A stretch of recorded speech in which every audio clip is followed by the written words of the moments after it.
Okay, good evening, everybody. Sorry that we're starting a few minutes late. It is March 1st, 2022. This is the meeting of the Mayor and Council of Princeton, and we'll start with our meeting statement.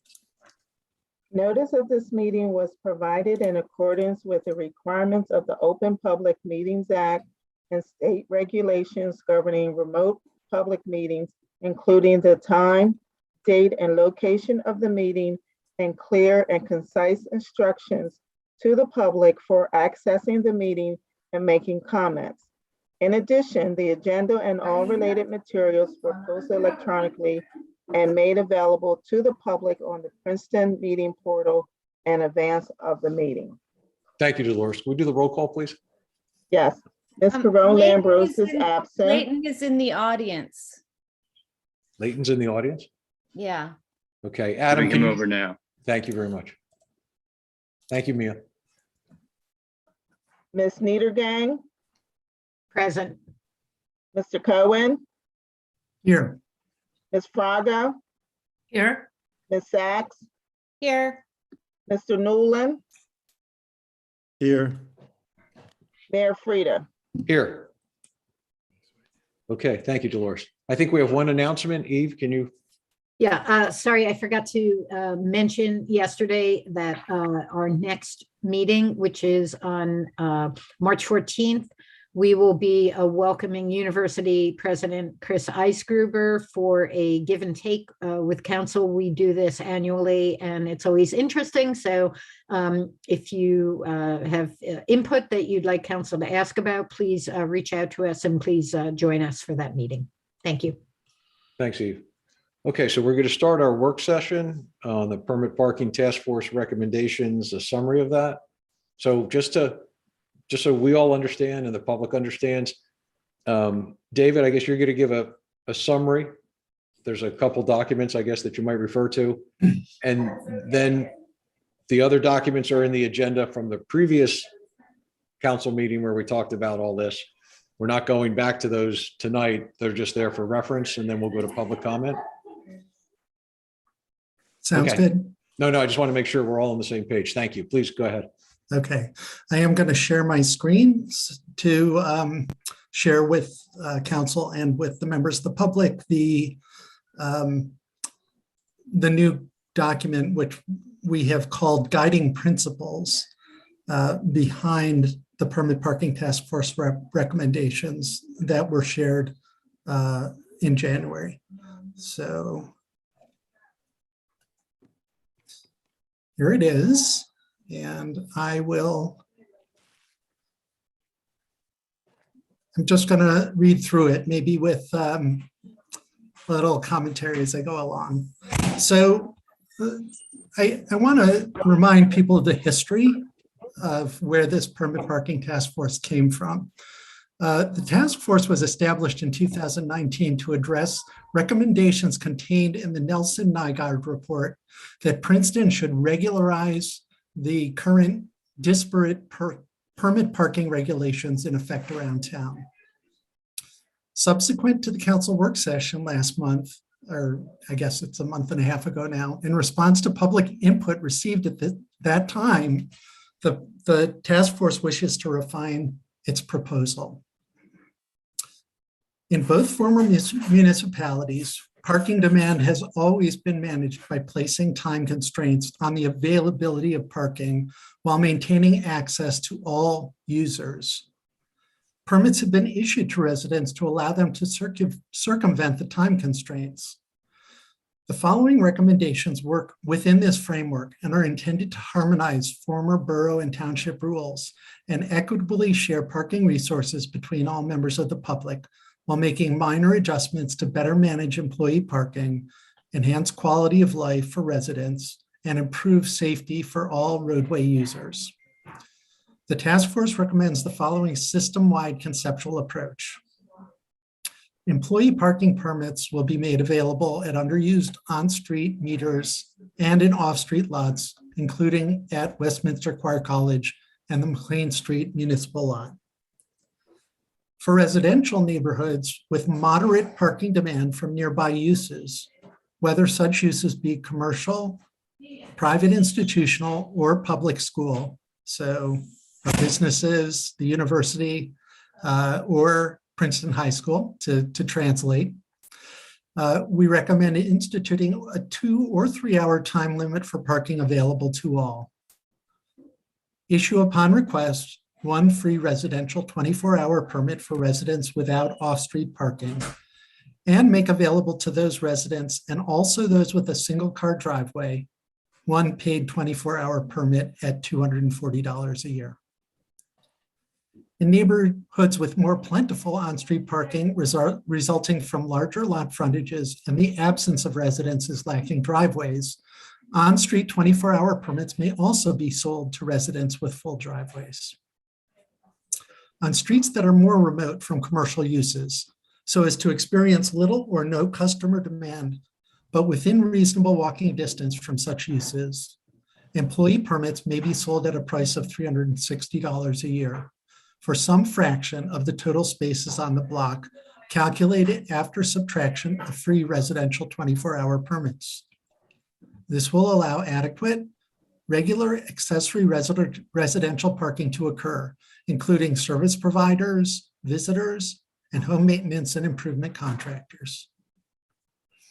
On streets that are even further from commercial and institutional sources of parking demand, continue to allow unregulated parking for all, as is currently the case. So that's basically it. I'm going to stop my share. The other 2 documents, new documents that were shared as part of the agenda packet were, number 1, a map of the Tree Street neighborhood, removing employee parking from the Jugtown neighborhood, which is Murray, Aiken, Patton Ave, Princeton Ave. The reason that we made that change was based on feedback at the last meeting. We agree that it's unfair to impose new employee parking demands on that neighborhood, singling it out from all other similar neighborhoods. So at this time, as we talked about last month, because we're implementing the parking plan in Witherspoon Jackson and the Tree Streets first as a pilot program, we're suggesting not including those residential streets on the south side of Nassau. So that's one new document. The other new document is actually a report from the Brennan Center for Justice with some detailed recommendations about how to manage license plate recognition systems to avoid abuse and undue surveillance, I guess, of drivers in town. So I'm not going to go through that document in detail, but I just want to say that it was provided to council in case council wants to weigh in on the issue of whether license plate recognition technology should be considered, and also for the use of staff as they look at the best ways to implement the new permit parking system. So I just wanted to have that information out there. That document was actually provided to me by one of the residents who had concerns about the license plate recognition technology. So I think it's a really good summary of real world concerns and ways to mitigate those with policy. And that's basically all I wanted to say. You know, the Permit Parking Task Force is still on board with what was presented at the last meeting to have this pilot program in the 2 neighborhoods of Witherspoon Jackson and the Tree Streets. There are also a couple of, well, there's actually one street which Leticia is going to talk about, where we would like to put in place a sort of a one-off solution, which is Bank Street. And the reason for that is that they have so many residences on that street without off-street parking that it really is a special case that doesn't relate to any other street in town. But with that, I'm going to turn it over to Leticia.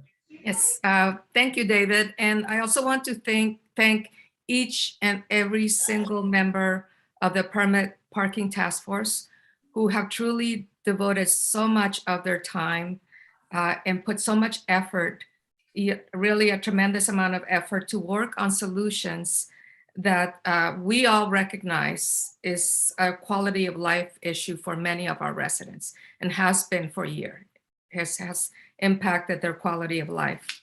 So for tonight's, in addition to hopefully answering some of your questions and receiving some of your feedback, we also want to ask the governing body to, at the end, take any necessary actions that can move us forward on addressing immediate parking needs, and by referring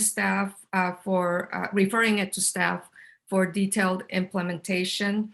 And this would include, as David already mentioned, there are some immediate needs that we need to address. Mentioned the resident parking. It has already been recommended. We've heard from residents. We also even heard from the owners of the incoming hotel there, who are in favor of implementing resident-only parking for that street. So we need to move forward on implementing that, and hopefully we can direct staff to do what is necessary to move that forward. Also implementing an overnight parking permit policy. What has been done in the past, as you all know, we haven't been enforcing it during COVID, but before that, there was a practice of residents having to call the police whenever they needed to leave their car parked on the street overnight, or if they had visitors. And from what we've heard from both traffic safety, we do have Sergeant Murray on the task force, who has also been providing really tremendous input and insight onto how parking, some of the parking issues that some of our residents are experiencing. But the police has been really, it's burden whenever residents have to call. It's a burdensome system that, from what we hear, has been abused regularly, and sometimes from the same residents, sometimes calling every night to allow for their car, to report that their car is going to be parked on the street overnight. And with that, we need to also resume enforcement of overnight parking restrictions.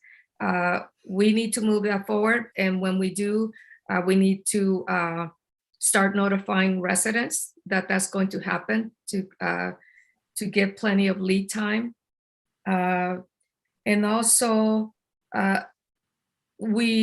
lastly for tonight, we're asking that the governing body renew the permit parking task force mandate. The resolution actually we thought it was going to only be a year, but here 3 years later, there's still work to be done, especially considering that what we're proposing initially is a pilot program that will result in hopefully good data that we can use to look at what else we can do to resolve parking issues in our community. And we can talk later about what follows, unless you want me to go over it now. Should I? Let me just ask a question first, if it's okay. I'm just trying to figure out how to make it easy for the members of the public to figure out exactly what the recommendations are for the tree streets and the John Witherspoon and the Witherspoon Jackson neighborhood. So is that if people go online right now and look at the agenda package, is that the document, which is page 34 of the agenda, which is the permit parking proposal, December 2021, Witherspoon, Jackson, and Tree Streets? Is that the crux of what we're talking about this evening then? I'm just trying to figure out because kind of like the opening was kind of broad statements and not real specific. So I'm trying to figure out, so everybody knows exactly what it is. And so for us too, and me, Yeah.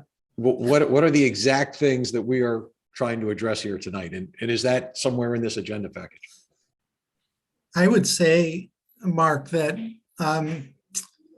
what we're anticipating is that council will want to refer to staff the resolution of the detailed proposal. So I wouldn't, that proposal that was put together in December is quite similar to what the Permit Parking Task Force is recommending, but I don't think it's necessarily what council will be recommending that staff move forward with. I think that council will want to recommend to staff that they review and adapt those recommendations as they see necessary to make the system work administratively, and from a practical standpoint. I think that I'll give you a really simple example. For the Westminster parking lot, the Permit Parking Task Force was recommending that only local businesses be able to get parking permits, and not national franchises. And staff basically said that's not workable for us to tease out who's therefore eligible for permits. So the ordinance that we passed a meeting or two ago for the Westminster lot says any employer is eligible to get permits there. Those are the kinds of changes that we expect staff to suggest to the proposals of the Permit Parking Task Force. And I think that until staff comes back with their recommendations, we can't tell you or the public or the rest of council exactly what is going to be needed or wanted.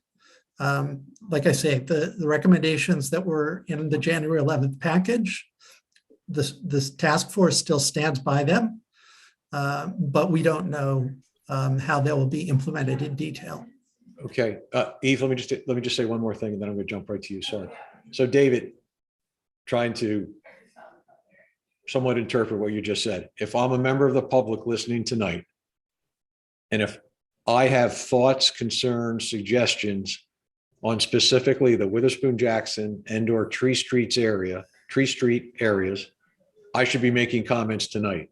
Other areas of town are not areas that we are going to turn over to staff to come back with recommendations. We're actually asking staff to look at what the Permit Parking Task Force said and to take that and massage it for those two specific areas and then come back to council with details. So I just want to set up for the public exactly, so if they're not in those two areas, they might want to not stick around for the whole meeting.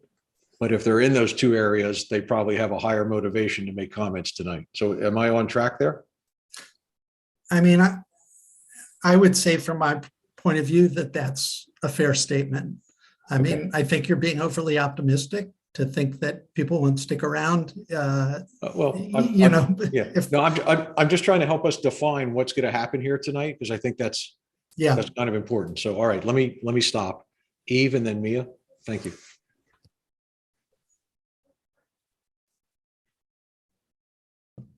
My mouse was not cooperating.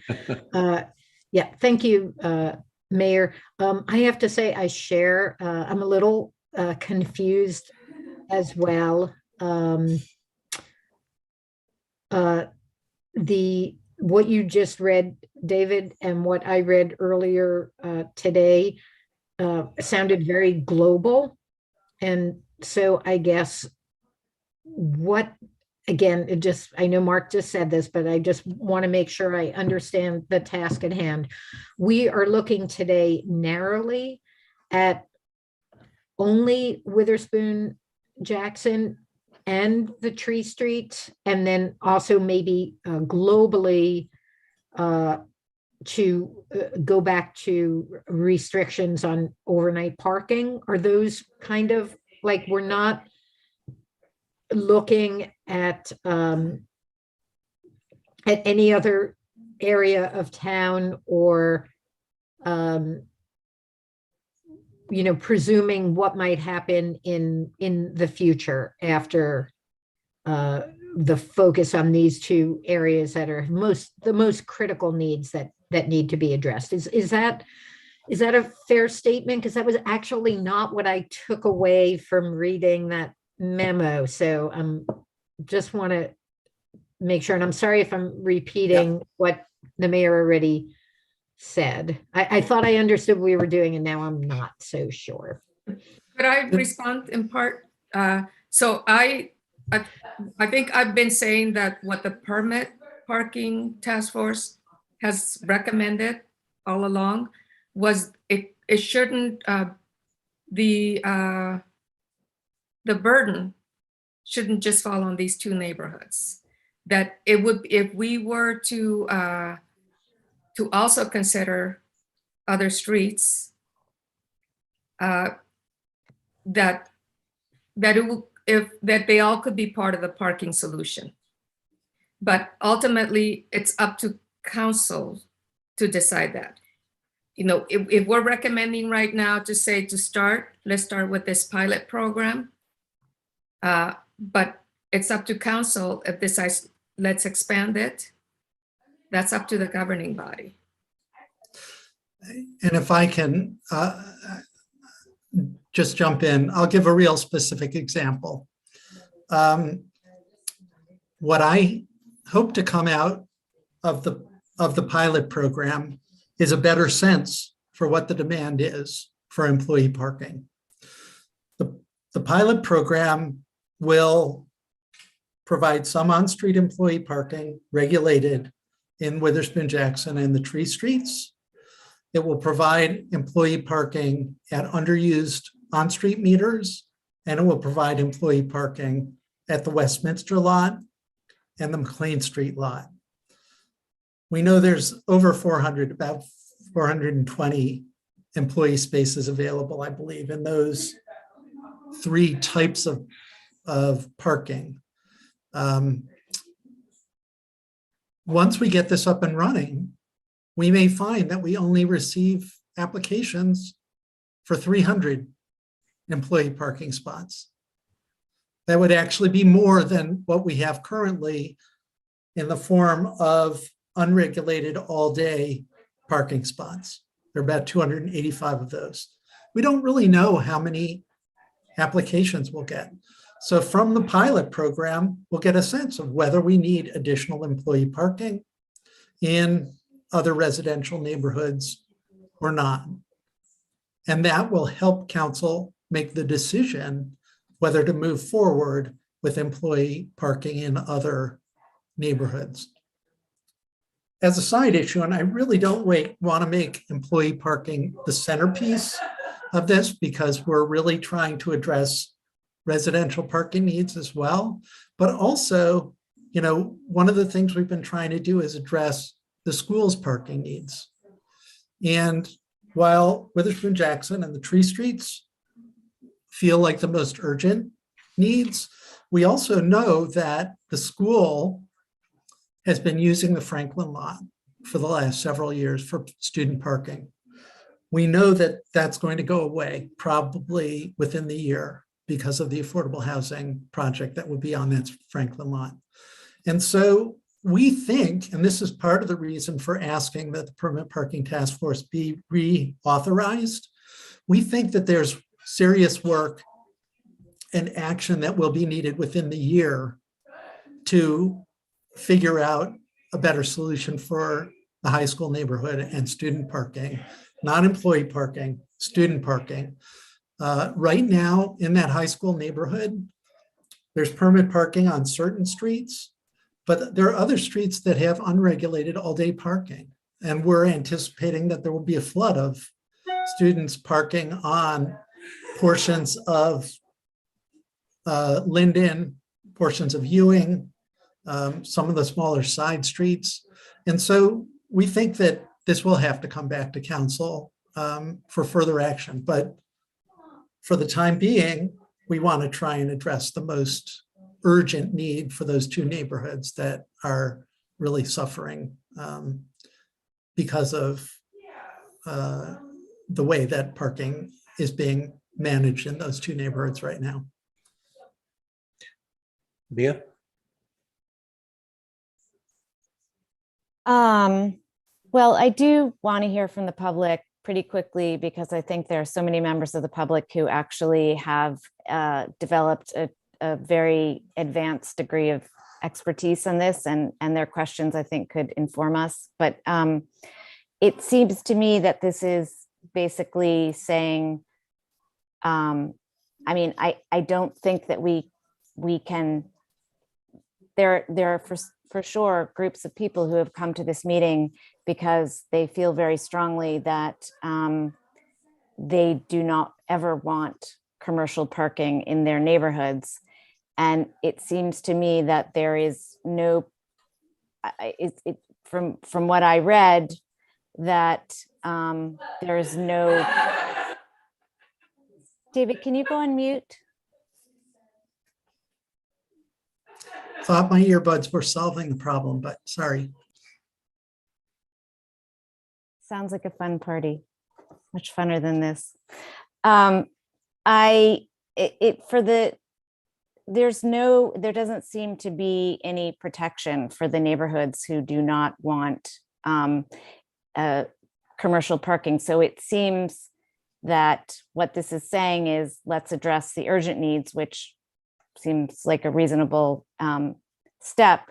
But I would imagine that for those who want some sort of protection for things that they would not like to see in their neighborhoods, am I missing it? Is there something? Let me just ask bluntly, is the task force weighing in at this point on what they think should happen in other neighborhoods? I would say that part of the reason for the statement of principle was concerned that the permit parking task force's mandate would not be renewed. And they did want to leave some guidance for council as to what they view as the ultimate harmonization of our existing parking rules throughout town. You know, I've said this a number of times to you, Mia, and to others as well, but I want to really try and drive it home. The task force has been working to harmonize existing regulations. Right now, there are many streets in the western section with unlimited all-day free parking for any employee or other person who's willing to walk a few extra blocks. In the high school zone, there is unlimited all-day free parking on certain streets and not on other streets. It's a very unsystematic system right now for deciding which street has 2-hour parking, which street has all-day unlimited parking. We think that as part of the harmonization that was recommended by Nelson Nygaard, that there should be a systematic system as opposed to a very irregular and catch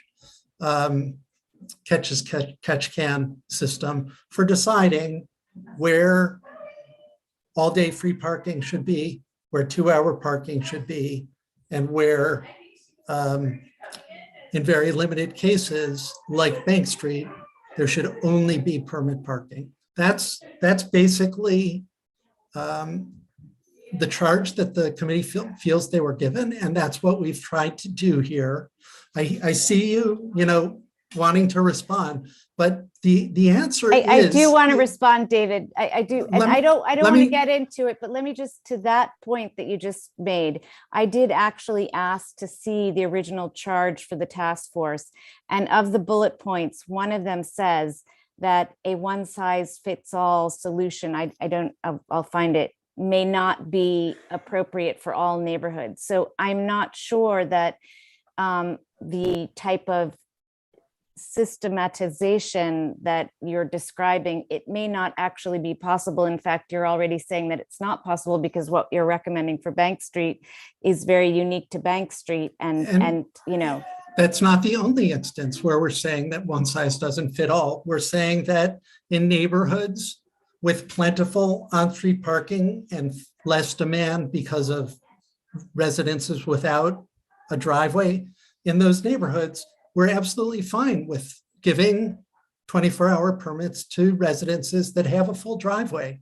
We are not suggesting a one-size-fits-all solution, but we are suggesting a solution that has a rationale for the differences that are put in effect in the different system. That's what we're pushing for, is to have a rationale that says, why one neighborhood should have fewer 24-hour permits given than another neighborhood. Have a rationale, if there is a possible rationale, for why one neighborhood should get free permits and another should have to pay for their permits. The task force does not feel like there's a rationale for that, but maybe someone else on council can justify it.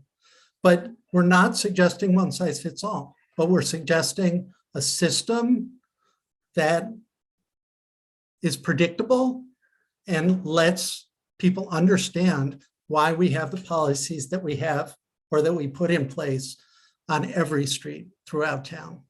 That's what we're trying to come to. If I can add a comment to what David said, Mia, I'm not sure if I understood correctly that, that you expressed having heard from residents who object to any employees parking in their neighborhoods. And I don't know if your comments, you want to assure them that that's not going to happen. And I don't think that we even this council can make assurances that nothing's going to change, whether it's zoning, whether it's, anything, any changes in whether it's allowing for redevelopment in areas where it hasn't existed before. It's just something that I don't think we can ensure and make those assurances and those promises, because there may come a time when we need to is the task force weighing in. That's, obviously we can't, there's not a lot that we can assure. At this point, we may even be going to war in a few weeks. Who knows? There's, everything is up in the air, and we can't obviously commit future councils to action. But I'm asking, obviously, we can't pretend that one of the biggest issues that has, been discussed in the context of this discussion has been whether to provide employee permits in certain neighborhoods in which that did not exist. And so I was asking whether the task force is at this point weighing in. And I think my understanding is that the task force at this point is giving a general principle, but leaving the specific decision to council going forward. That's correct. Yes. Okay, got it. All right, let's jump back to Eve, and then I think we should go to public comment, get all the public comment, then we can come back to council again. Yeah, I just want to clarify two things. Would it be the case that the current limited proposal does not include, for example, employee parking in the western section or the high school neighborhood? Would it be accurate to say that before steps such as that were taken, that council would have to weigh in? Or okay, so we can honestly say to anyone on the call that employee parking in the three neighborhoods that have really been expressed their greatest concern about it would not happen without another full airing at a council meeting. That's accurate? Correct. Okay, excellent. And then I just want to kind of make sure, David, sorry, I understand what I hear you saying about rationalizing our parking. I'll give my street as an example. I live on the last street in the former borough, where in the olden days, or the before times, as somebody said, we were not allowed to park on the street. But if I went half a block away to the former township, they can park on the street without any restraint. There's no difference between my street and the street that's half a block away in terms of the amount of usage, in terms of the number of cars that are there, in terms of the traffic. So that's one of the things that I think needs to be rationalized, because my street and that other street are pretty much the same. Similarly, let me finish, please. Similarly, in Witherspoon Jackson, if you were in the former borough, the fee for parking on the street, even on the same street, let's say take John Street, might be very different if you're at one number than if you're at another number. Now, if there's a rationale why the rules should be different for one section of John Street versus another, that is fine. But if there is no rationale, then everybody should be on the same level playing field. I just want to confirm that's what I'm hearing you saying. And that absolutely makes sense. So similar to zoning, we have like different types of zones, which have different types of buildings. So if you have a neighborhood that's similar, let's say the western section is comparable to certain parts of, whatever, of Jugtown or something like that, then the rules in those two areas should be the same, because they're comparable, unless we can prove for certain streets or areas that they're not comparable. Am I understanding everything? Absolutely. And Okay. by the way, I just the reason I almost interrupted you is I wanted to clarify that on your street, there's no overnight parking. That's what I meant. You had free all day Yes, parking I'm during sorry. the day. Thank Yeah. you. Thank you for the clarification. I meant overnight. And Overnight. I will hold out to you as a carrot, Eve, that if you will reauthorize the permit parking task force, we will tackle where there should be overnight restrictions and where there shouldn't. Is that a bribe? You bet. All right, let's go to Leighton, and then I really want to try to get to the public.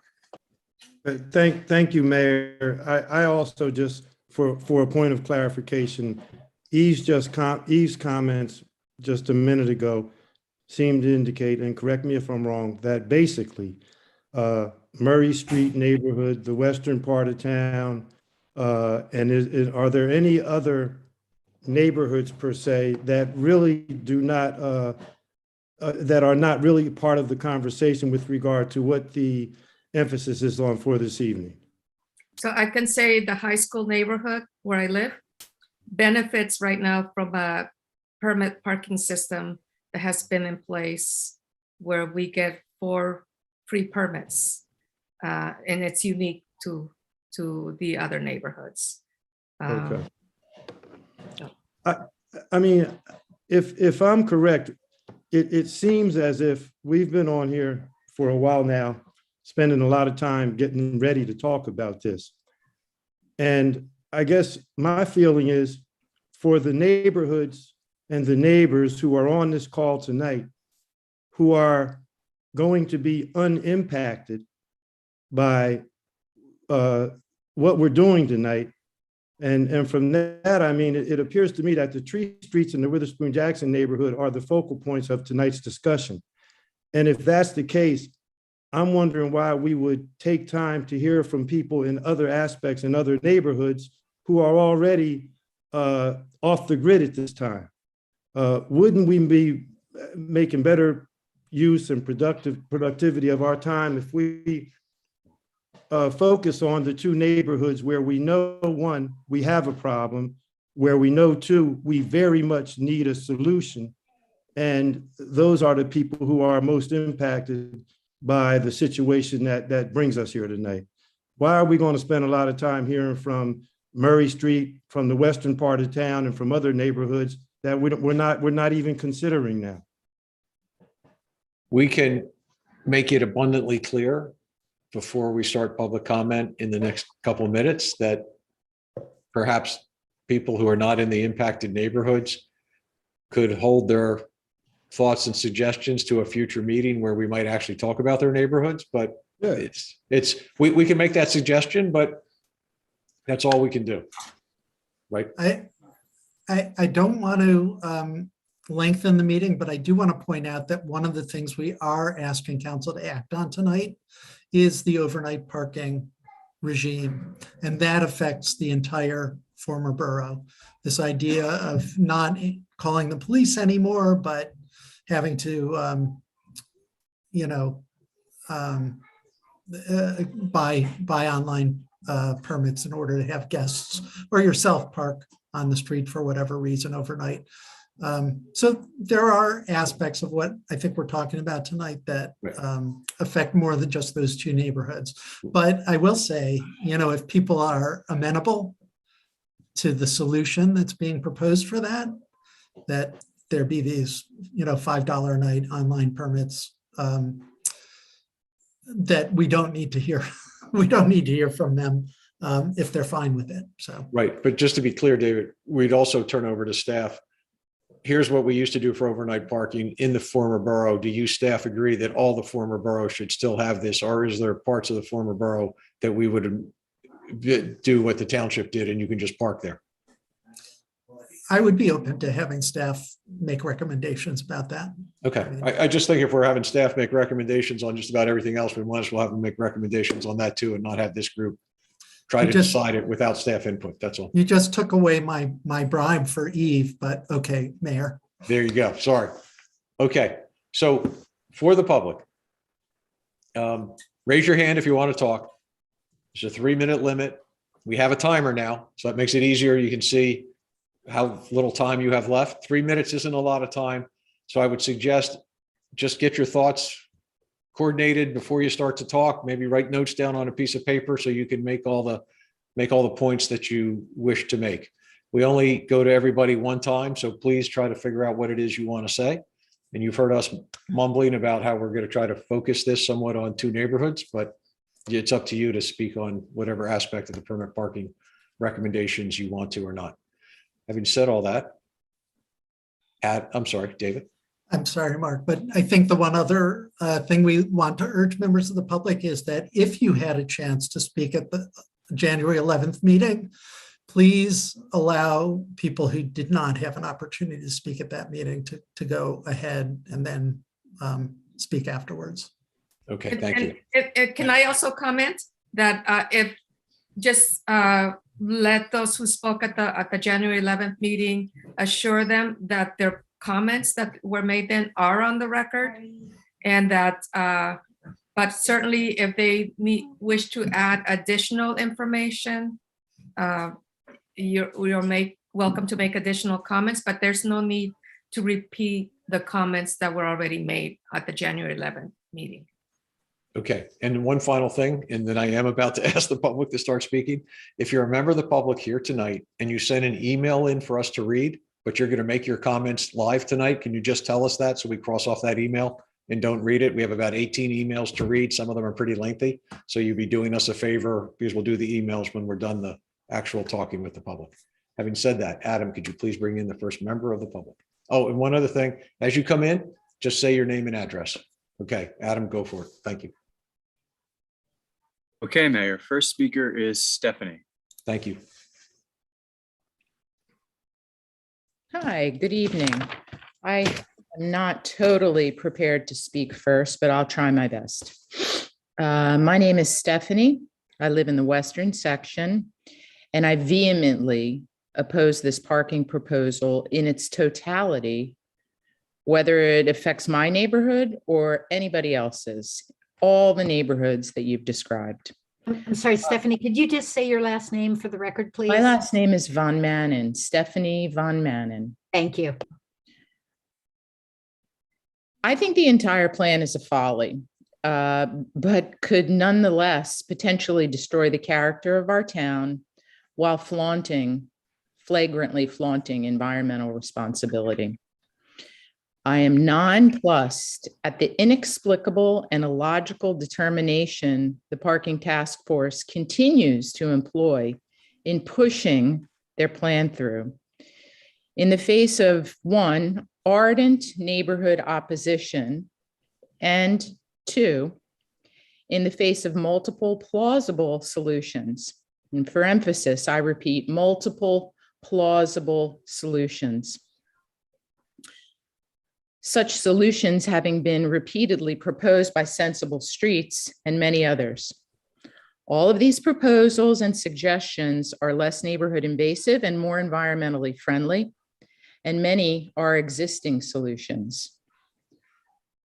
Honestly, I find it scandalous.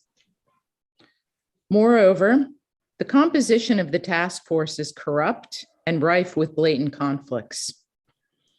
It is a fact that a neighbor in one of the affected areas was recently invited to join the task force. And when it was found out that she was against what the task force proposes, that person was abruptly and without explanation disinvited. It is a fact that the task force is compromised and has taken suggestion from members whose local businesses stand to benefit from dumping their employee parking needs on our residential streets. In closing, I would ask the task force, why aren't alternatives being explored? Why aren't you listening to our voices? Why aren't you doing everything you can to preserve our beautiful and residential neighborhoods? How is it possible that you continue with this plan despite overwhelming opposition to it? P.S. Most towns and cities across the globe are trying to clear their streets of vehicles, not encourage more. P.P.S. Your new divide and conquer tack is noted, and I find it highly disingenuous. Harmonizing, postscript, harmonizing commercial and Stephanie, private I need you, needs. Stephanie, I need you to, No, you just took up 5 seconds and I had 10 seconds left. no, I will finish. Stephanie, I don't want to be rude, but I'll point out the timer was up and I was simply It asking you to says please finish. 2:43 on my timer. No, well, you need to watch the timer that we have I've here. been watching the timer. It's You gonna counting let me finish? down. It's counting down. You've exceeded your time. Well, I'll Stephanie, just thank say you. one more thing. Say This it isn't quickly. the Academy Awards. Harmonizing, just because Nielsen Nygaard says it's a good idea, doesn't mean you need to jump off that bridge. Why don't you help private citizens with their private parking needs first? Thanks Thank a you. lot. Bye. Goodbye. Adam, please bring in the next member of the public. And I Mayor, will. I'm sorry, this is unacceptable. I agree. This is unacceptable. I know that I did ask her to say her last name, which is important for the record, and that was 2 or 3 seconds. But please play by the rules. And I think if somebody exceeds their time, we should kick them off or mute them. Yeah. I'm not going to argue that point. Okay, everyone just watch our timer. Don't use your own timers. Thanks. Adam, bring in the next person, please. Okay, next speaker is Franz. Good evening. My name is Franz Kutsia. I live in the Princeton Murray neighborhood on Princeton Avenue. I'd like to keep this short, but there is a reason for our neighborhood to speak. First, we applaud the task force for stepping back from expanding employee parking into new neighborhood where there were none at this time. We also support the shift of focus back to fully exhausting solutions in off-street parking lots, Westminster, and underutilized meters. We also support offering limited parking relief in the Witherspoon, Jackson, and Tree Streets north of Nassau. And we also applaud engaging adequate resources professionally and providing details. What we cannot support is the task force principle of employee permits being sold in residential neighborhoods now being written into a resolution or sent out for ordinance. And this is really what the task force is asking tonight. That clause is not narrow and covers all near center neighborhoods, ours and everywhere else. It explicitly favors the task force approach and would exclude other plans from being considered on an equal footing by professional staff. The terms are deliberately vague.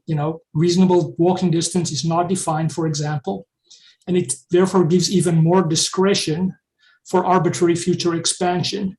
It is an awful phrase, but it plays right into our fear that what it makes our streets parking on tap. There is simply no need to pre-commit to the task force employee parking approach at this stage, especially when there are many concerns that were raised in good faith by citizens of Princeton about the absence of relevant data, the impacts, and especially the future growth of this approach. As Major Freda has found, there is no single final complete plan in detail anywhere. So why should it be written into a resolution? We therefore recommend that Council adopt the limited two-stage plan, which is conservative, minimal impact, and gives immediate relief, as was proposed in a recent letter in the Princeton-Nassau neighborhood. There is no need to pre-commit and favor any solution at this point. Thank you for your time. Thank you very much. Adam, can we have the next member of the public, please? Okay, next speaker is Alexi. Thank you. Hello. Uh-oh. My name is Alexi Asmus, and I'm from 32 Maple Street. And I'd just like to say a few things. One, I think this philosophy of harmonization is misleading people. I mean, obviously, the situation between different neighborhoods is very different. And even between streets and neighborhoods, it's different, or parts of streets and neighborhoods. I'm on Maple Street. I did 2 days of research. I photographed cars on the street every hour or two for 2 days. And the situation was different on the top of our street, which was usually parked up in the bottom where there were usually a few spots available. The situation between Maple Street and Pine Street, which is the street over, very different. The Pine Street residents have it very difficult. Many times there's just never a spot on that street, particularly Friday and Saturday nights when the restaurants are busy. And I really do fault the municipality for this. When the task force says they're trying to help residents, one thing they could have done is use the free parking lot that Princeton has, the engineering lot, which is just across the street from all the restaurants that bring customers to our streets on the weekends. That parking lot is free from 5 p.m. at night and free all weekend. If the municipality really wanted to help the residents, and if the businesses were thoughtful of the residences, they could have used that parking lot and freed these streets from commercial parking in the evenings and on the weekends. And I really am disappointed. And that's why when the task force says we're doing this for the residents, it doesn't strike true to me.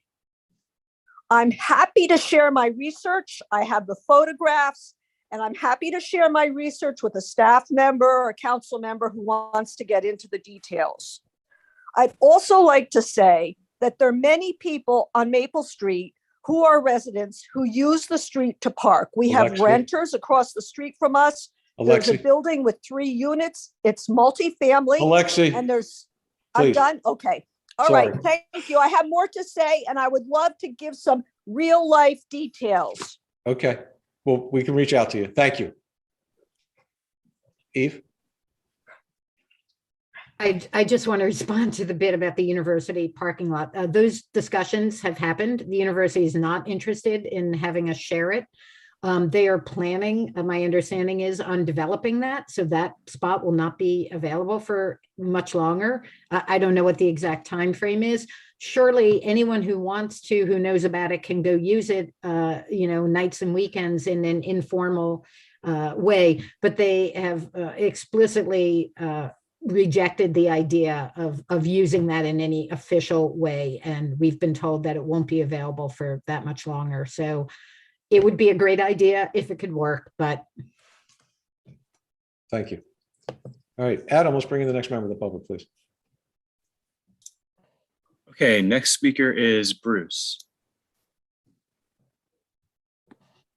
Hello, can you hear me? Yes, Bruce. Okay, this is Bruce Lawton from Hawthorne Avenue. Here we are a year later.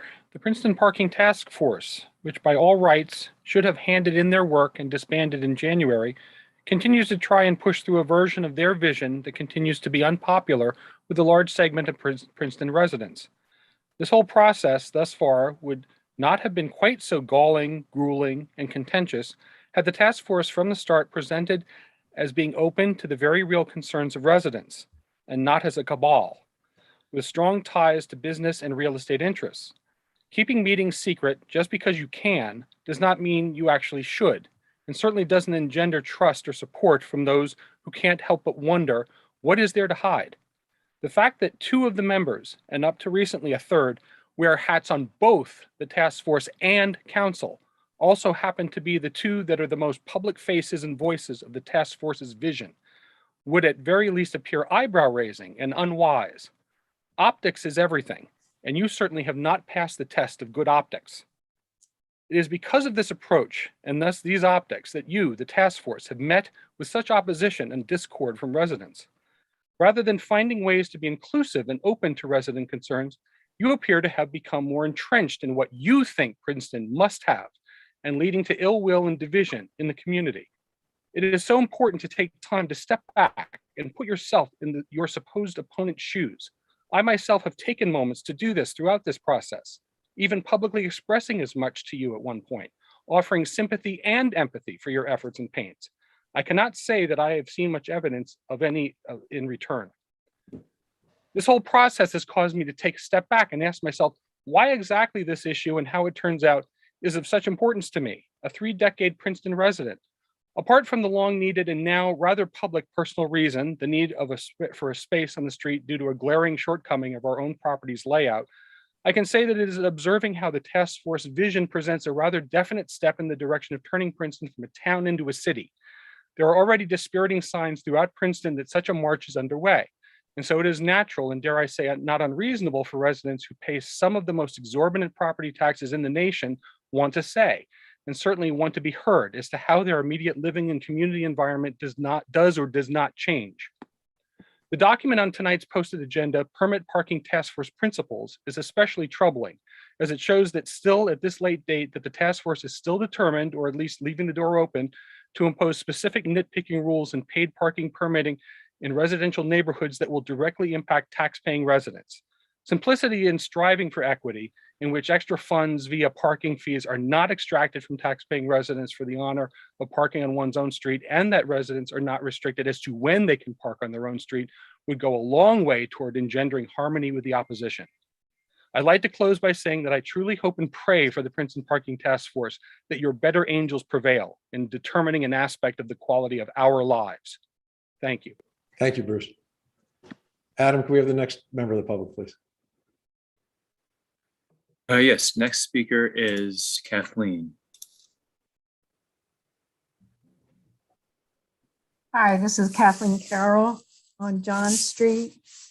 I do not have a driveway, so I'm just still waiting for you to pass that part of the plan.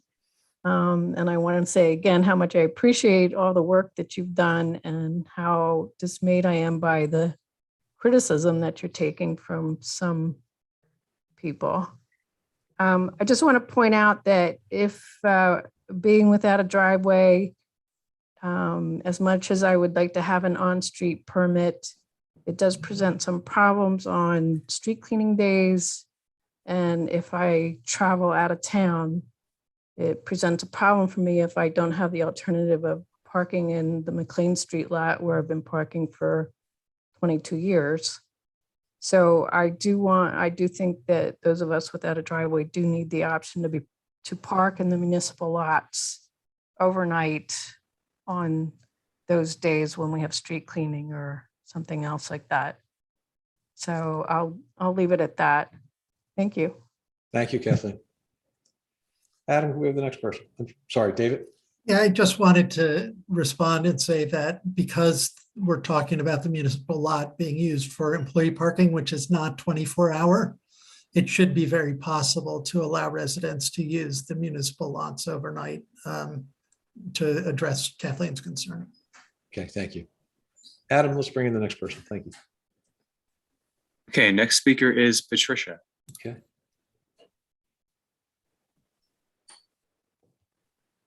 Here I am. Thank you for letting me speak. I agree with many of the counter arguments. I'm sorry, Patricia, could you just say your name and address? Oh, I'm so sorry. Patricia Gibney, and I live on Moore Street near the high school. I've been here for 35 years. I agree with many of the counter arguments and proposed actions in the in the Parking Task Force's considerations matrix, and I thank them all for the changes they've already made in response to previous public comments. One of my major concerns, as council knows, has been the use of ALPRs, automatic license plate readers, because of concerns about privacy and protection of personal data. This is an issue that affects every resident of Princeton. Even though it's not part of the plan at the moment, the suggestion seems to be, from what I read in the agenda, the council will be looking at this in the future.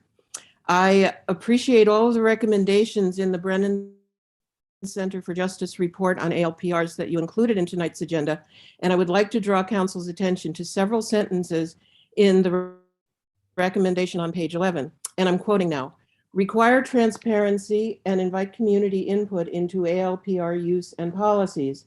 The public should have an opportunity to offer input into whether and how ALPRs are deployed. If ALPRs are purchased, mechanisms must be in place to solicit feedback from interested community members on the policies governing their use. Draft and final policies should be easily available to the public and must include results of ongoing audits to detect and deter misuse of the system. ALPR should not be deployed absent clear and enforceable use policies. If council does decide to reconsider using this technology, and it seems there's a suggestion that that will be the case, I hope they will commit to involving the public in such decisions and to following other Brennan Center recommendations. In the meantime, maybe the state of New Jersey will come up with some legal limits to this sort of surveillance technology, as some other states have done. Not many. I think there are only 16 states that have dealt with this in statutes. Anyway, thanks for all your work, and I do hope that you'll really pay attention to the Brennan report. Thanks for including it. Thank you. Adam, can we have the next person, please?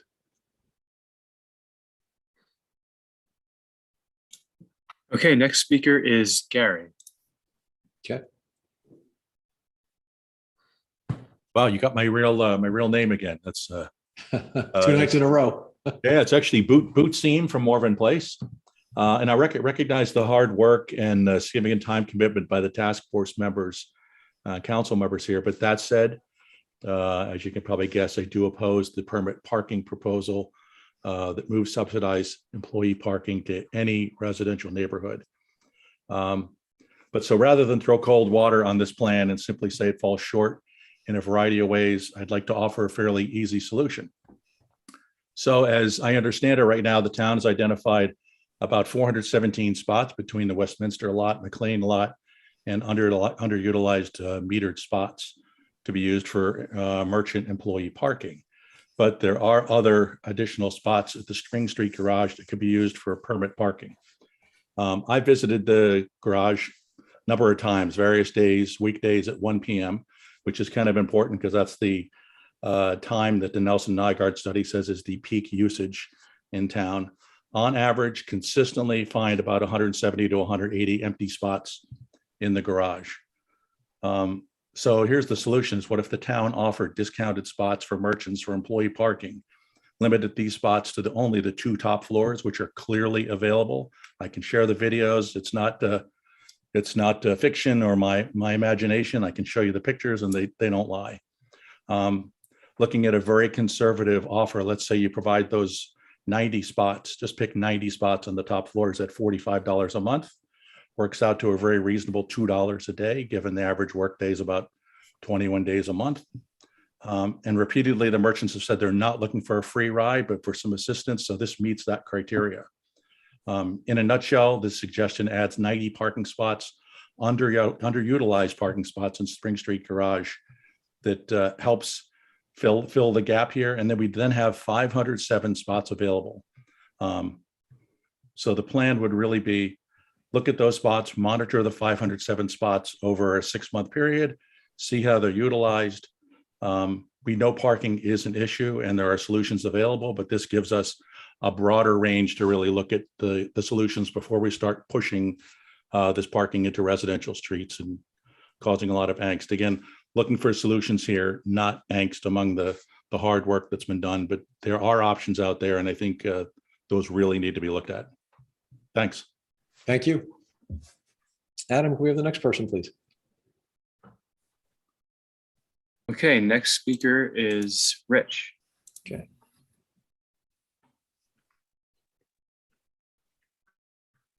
Rich Stiglitz, I'm at 41 Maple Street. First of all, I do want to thank the council and the parking committee for all their hard work.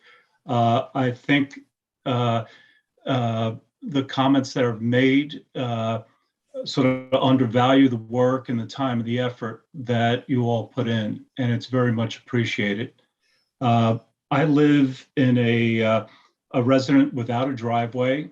There are about 8 or 9 of us on Maple Street that don't have a driveway, and there's about 30 parking spaces. And if I leave my house at 8 in the morning for a brief task, my parking spot is gone for good. When there was construction on Mater Hall, every construction worker saw that there was free parking and parked from bell to bell, from the top of Maple Street to the bottom of Maple Street, as well as Linden. You know, I like the alternatives that you have. One other alternative is to have the 8 or 9 people who don't have a driveway and need parking, to give them free parking, and for the rest of the 30 or so spaces, you know, have whatever regulation that would be amenable to the street. That's all I have, and I just, again, I'm proud of the work that you've done, and I feel that you've been pro-resident, and we just need some room to breathe here. That's it. Thank you. Thank you. Adam, can we have the next person, please? Okay, next speaker is Alice. Okay. Hello, this is Alice Arts at Hawthorne Avenue. And I've got to get this thing. Okay, after so many months of discussion and so many strong objections to the task force's proposal by so many of Princeton's already overextended, beleaguered tax-paying residents, it is discouraging that there seems to have been so little headway. These are very few signs that the task force, working with very little transparency, has paid enough attention to the desires, needs, and suggestions of residents. Despite strong opposition, the Robocop idea still seems to be on the table, along with the ideas of charging people to park on their own streets. We've heard very little actual analysis or detailed contingency planning for the future, particularly post-COVID. We really have no idea what the future of downtown Princeton or anywhere else will be in a few years' time, as an article in this Sunday's New York Times business section just pointed out. We sorely need a professional analysis of what could change or could go wrong and what could be done in any such cases. Just saying that's all, quote, to be decided, unquote, in some vague future is not enough. In fact, this whole process has been way too vague and secretive. Such secrecy does not build any sort of feeling of trust in any eventual decisions. In addition, all the different residential neighborhoods, as well as all particular individual residents, are different and have different needs, situations, problems, and concerns, many of them very serious and some perhaps less so. Any wish to provide equity or harmonization must bear this in mind. Creating an identical end result for a giraffe, a porpoise, and a snail does not result in fairness or equity at all. Mia Sachs just addressed this issue very well. Whatever the end result of this endeavor may be, I do believe that any tax-paying resident of Princeton should have the right to park for free on their own street and to have their friends, workers, and relatives do likewise. And anyone who has a serious problem and desperate need for somewhere to put their car for whatever specific reason should be able to have such a reliably available space and not have to pay through the nose to have it. That is being fair. Businesses can easily plan for long-term parking for employees at reasonable rates in lots and garages with shuttle buses if necessary. Their cars do not belong on residential streets. Other towns have figured this out. We can too. We need professional help and analysis of the situation so that we can retain Princeton as the lovely residential town I grew up in. Thank you, Alice. All right, Adam, could we bring in the next person, please? Okay, next speaker is Rob. Hi, Rob Dodge, 32 Maple Street, and I spoke previously, and I'm just going to update my statement again. I still remain opposed to kind of the vague and unharmonized parking plan, but I want to highlight a tour that my wife and I took with the Princeton Historical Society of the John Witherspoon neighborhood, and that is a tour narrated by Shirley Satterfield. And what an amazing tour. And I recommend Letitia, Eve, I think particularly you, I would recommend that you take that tour. It's really interesting to hear the history of Princeton and how there was really wholesale displacement of an entire neighborhood in the early 20th century, from Palmer Square out to the Witherspoon Jackson neighborhood. Really eye-opening. And in fact, it reminds me of our family trip to Cape Town in South Africa, where the townships, similar history there, where entire neighborhoods were relocated out of town for the purpose of development by obviously the class and the color of skin of people who didn't meet those particular criteria. And I kind of am really thinking about this in terms of what we're doing here. We're basically putting, and this is from the 1790s and earlier, we're kind of, again, perpetuating our history in Princeton of dumping things on the John Witherspoon neighborhood. Yeah, look who's excluded, the Western section. David Cohen specifically said they're excluded because why? Well, we know why. Jugtown, they're excluded. Why? Well, we know why. The high school neighborhood, Letitia, your neighborhood, you're excluded.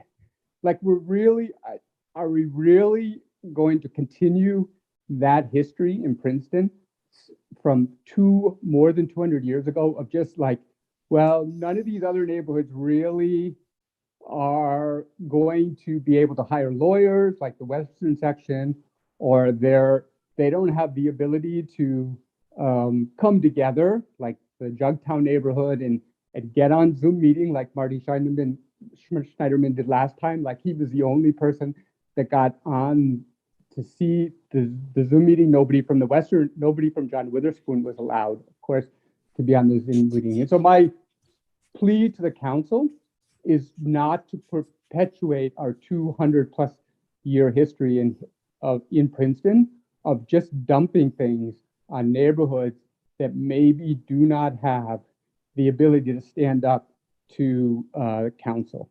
Thank you. Thank you, Rob. Next member of the public, please, Adam.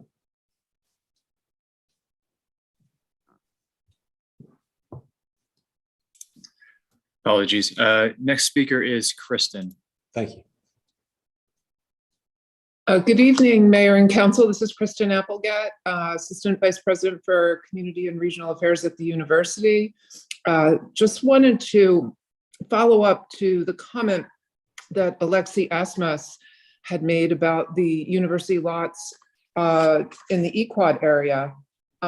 She's definitely correct that those lots, along with most other university lots and garages, are free and open to the public after 5 p.m. So I did want to take this opportunity just to let people know that those lots are free and open to the public. It includes the lot behind 185 Nassau that's near Thomas Sweet and Say Cheese.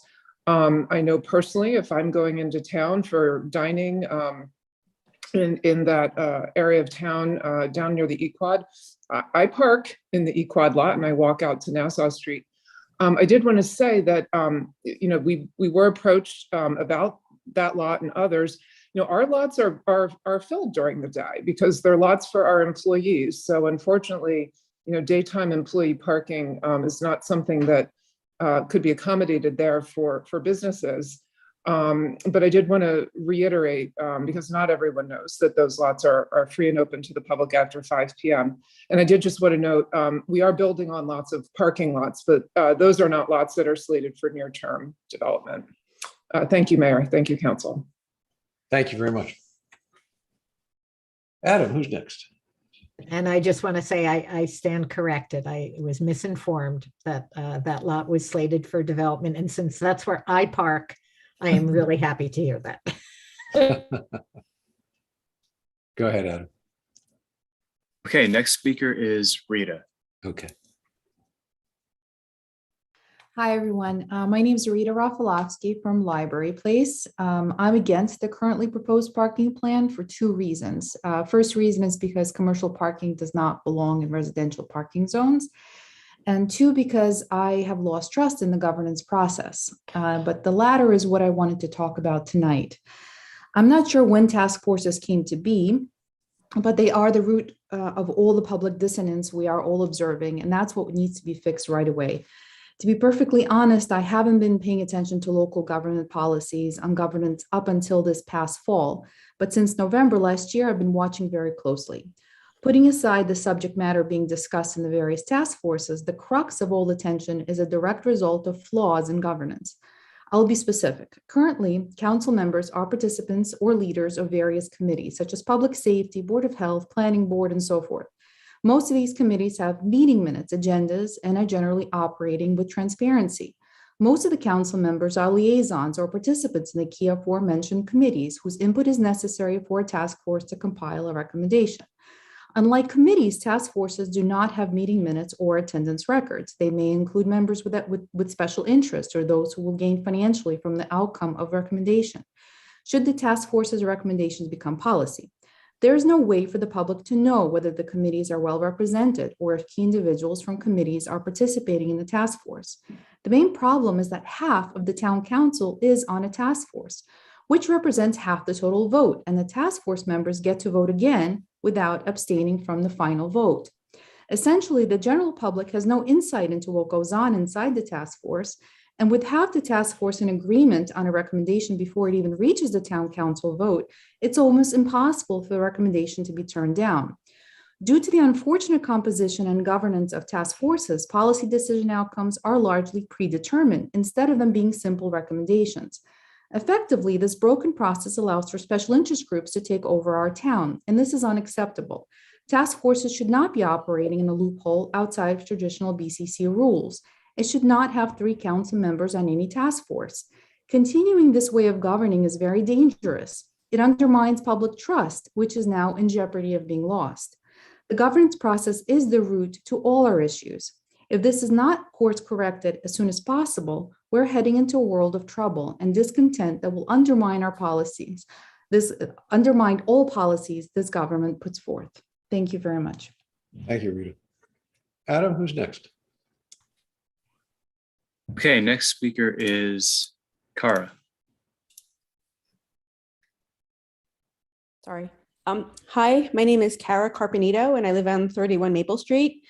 Parking on Maple Street has always been tricky, but I've always felt that, if you want the rainbow of having, great in-town amenities, you have to put up with the rain. And in the past few years, the parking situation has gotten worse and we need help. The tree streets have unfairly borne the brunt of this over the last several years.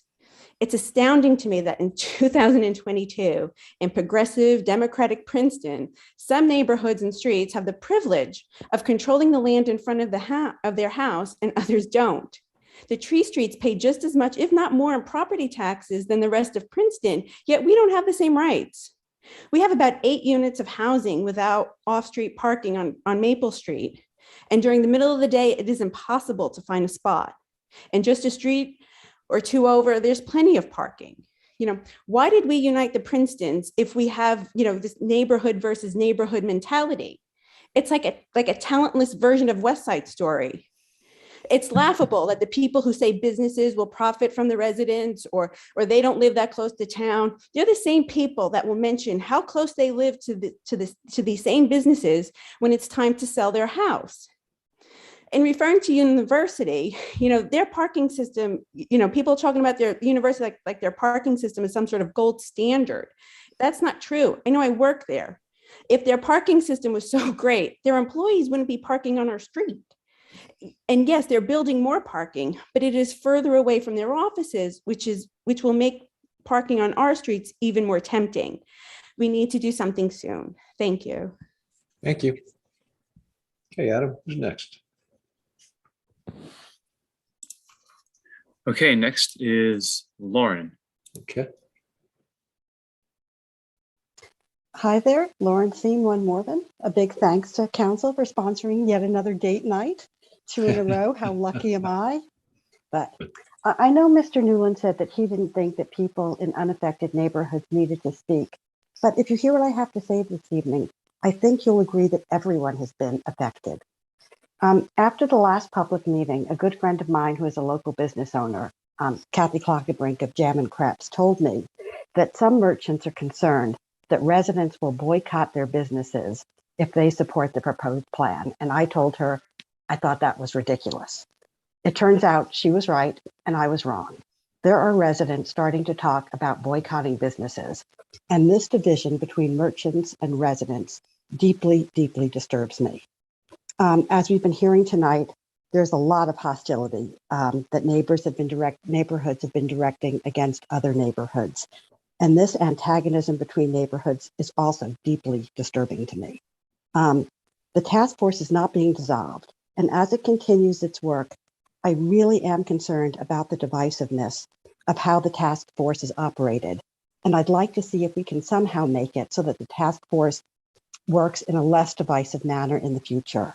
So for what it's worth, here are my suggestions. And these are only for where it comes to employee permit parking.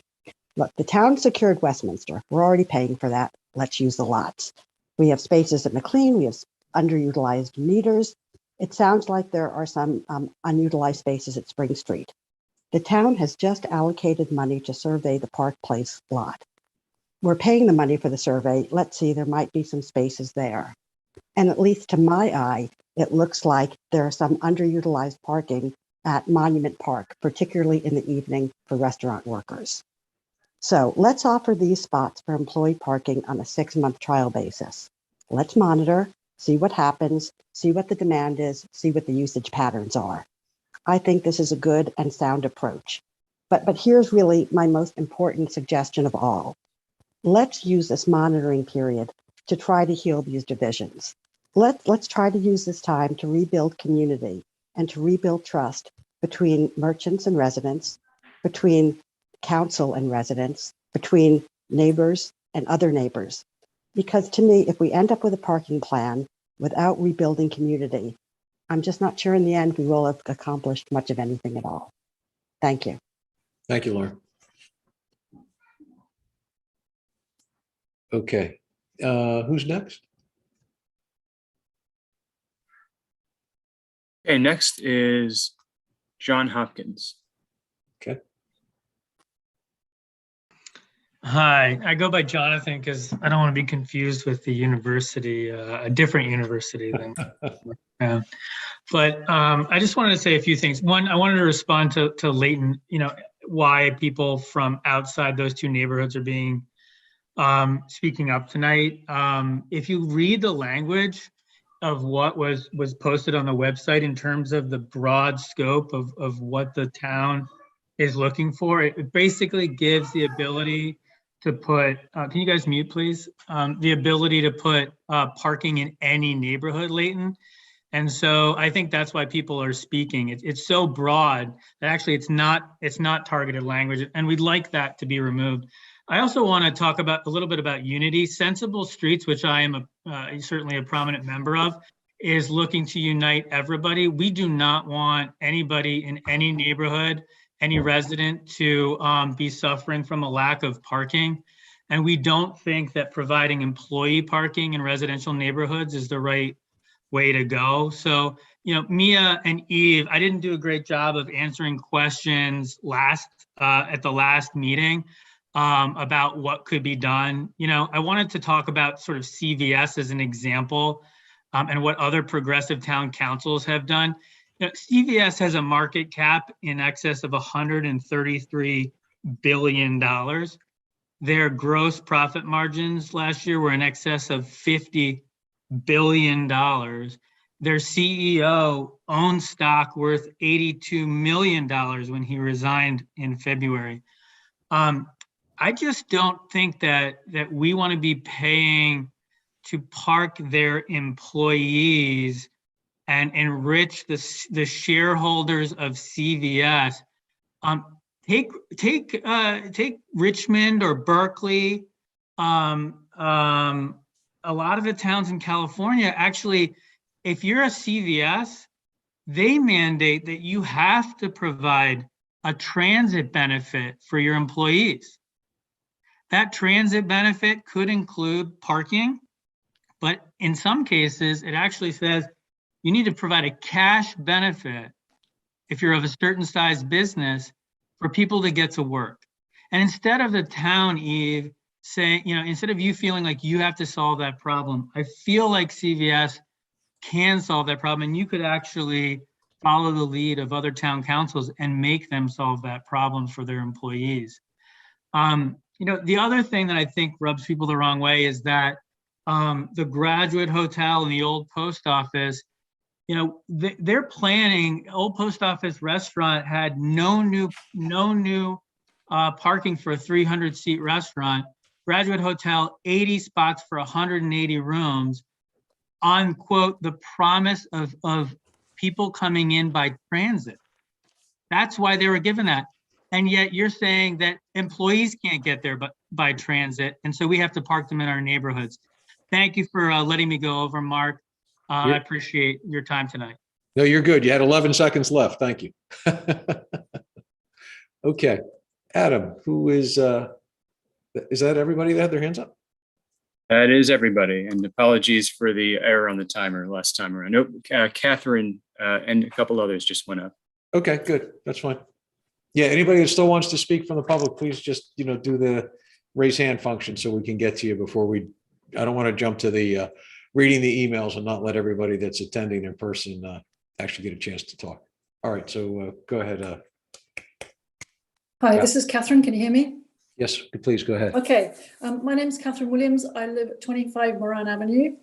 Our street is one of the closest streets to the centre of town currently that has unlimited all-day parking, and it's an absolute nightmare to park on our street currently.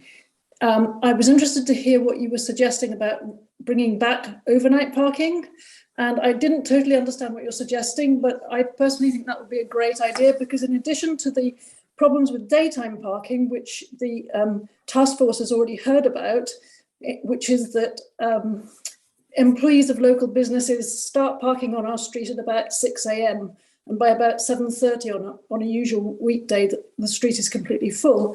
We also have this problem of students leaving their cars on our street while they attend university. And since overnight parking enforcement has ceased, we have students leaving their cars in spaces on the street for days at a time, and in some cases for weeks at a time. So outside my house, there is often a car parked for 10 days or 2 weeks without moving.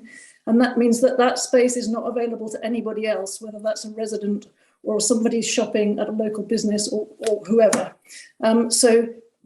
If you are bringing back overnight parking, I think that would help to solve the problem that we are currently experiencing, have been experiencing since overnight parking enforcement ceased, of students basically using town streets as free parking lots. If you are bringing back overnight parking, I assume that people who have permits to park in the daytime will also be allowed to park overnight. Am I understanding that correctly? Yes. Yeah, I think that would be a good idea, and we just have to see how the parking frees up in university when the university is not in session, to realise quite how much the parking in the Tree Streets area is used currently by employees and students of the university. for whatever reason. One major reason I think that employees of the university park on our streets, as a previous speaker said, is that university lots are not close enough, and that problem will only increase as the university closes parking lots on Ivy Lane. So I really urge council to act swiftly on this, because this has been a problem for 2 years now since overnight parking enforcement ceased. And while we're having all these arguments, the residents of our area are finding it impossible to park during the day and at night. Thank you for your time. Thank you, Catherine. Right, Adam, bring in who's ever next. Okay, next we have Anita. Okay. Good evening, Mayor and Council. Thanks for the opportunity to speak. I would like you to answer this question when I'm finished speaking. How many neighbors have been Anita, I'm sorry, can you just say your name and address, please? on 1 Harris Road, Anita Garoniak, thank you. How many residents have been on the call since the beginning of the meeting? Well, I'm curious to know how full the room is. I just have a few points to make. One, I think the task force should be disbanded for reasons that people have already given. I agree with what Jonathan, Rita, I think the woman's name was Stephanie, and what Bruce had to say in that regard. I am very surprised that the high school parking is just now being considered in the high school neighborhood, and what's going to happen when the Franklin lot is no longer available. That's kind of shocking. Certainly, we should address individual needs of people who have special needs for parking. That should be taken care of, and residents should be thought of first before commercial parking, which does not belong in residential neighborhoods. That's basically all I have to say. Thank you. Thank you, Anita. All right, Adam, who's next? Okay, Mayor, next if I may, is, there are currently 69 attendees. Oh, thank you. I forgot. Yeah. Anita, there's 69 attendees and 11 panelists, so 80 people together. And it's probably been about that for most of the evening, give or take a few. Thanks very much, Leticia. Go ahead, Adam. I'm sorry to have interrupted. no problem. Next is Marco. Thank you. Hello, Marco Guitardis, Harris Road. Thank you, Mr. Mayor and council people, for allowing me to speak. I'm sorry I've attended the meeting late, so there might be some things that have been repeated before. I'm really opposed to having this task force, as it's constituted right now, continue for another year. The task force, in my opinion, has failed. And part of the reason is that it's a very difficult problem. It's hard to get data. And I've been asking this in every meeting that I've spoken, where is the data for the conclusions that the task force has done? And I've gotten very minimal types of data and nothing quantitative. For example, when it was said, how do you parse out permits to the businesses? It was said by one task force member, well, we'll give 10 to each business. No, wait, maybe we'll give 5. That does not imbue much confidence. Secondly, I really think that I agree with a lot of the other people, and I won't go over it again in detail, but our government should not be in the business of subsidizing parking for employees. I really feel that idea of having a parking fund with all businesses banding together to helping the businesses that are in need, the property owners and others, that we keep it in the private sector. And finally, I think that in terms of there's not been any accounting of cost. Why do we have costs that we have to pay for parking? We are a small town. I don't understand where the rationale is coming from in terms of what is needed, and it's not been fully accounted what the parking enforcement, the permits, the cost of the permits, and I'd like to get that from the staff of what that is. I feel finally that the parking task force, as it's constituted presently, should be disbanded, as I mentioned before. And the reason is because there is not diverse opinions on this committee, not enough. There hasn't been transparency, and I feel that these parking mandates have become almost a personal thing, and they're not objective anymore. So please, please end this parking task force and let's reconstitute it in a better way. Thank you. Thank you, Marco. All right, Adam, who's next? Okay, next is Chip. Okay.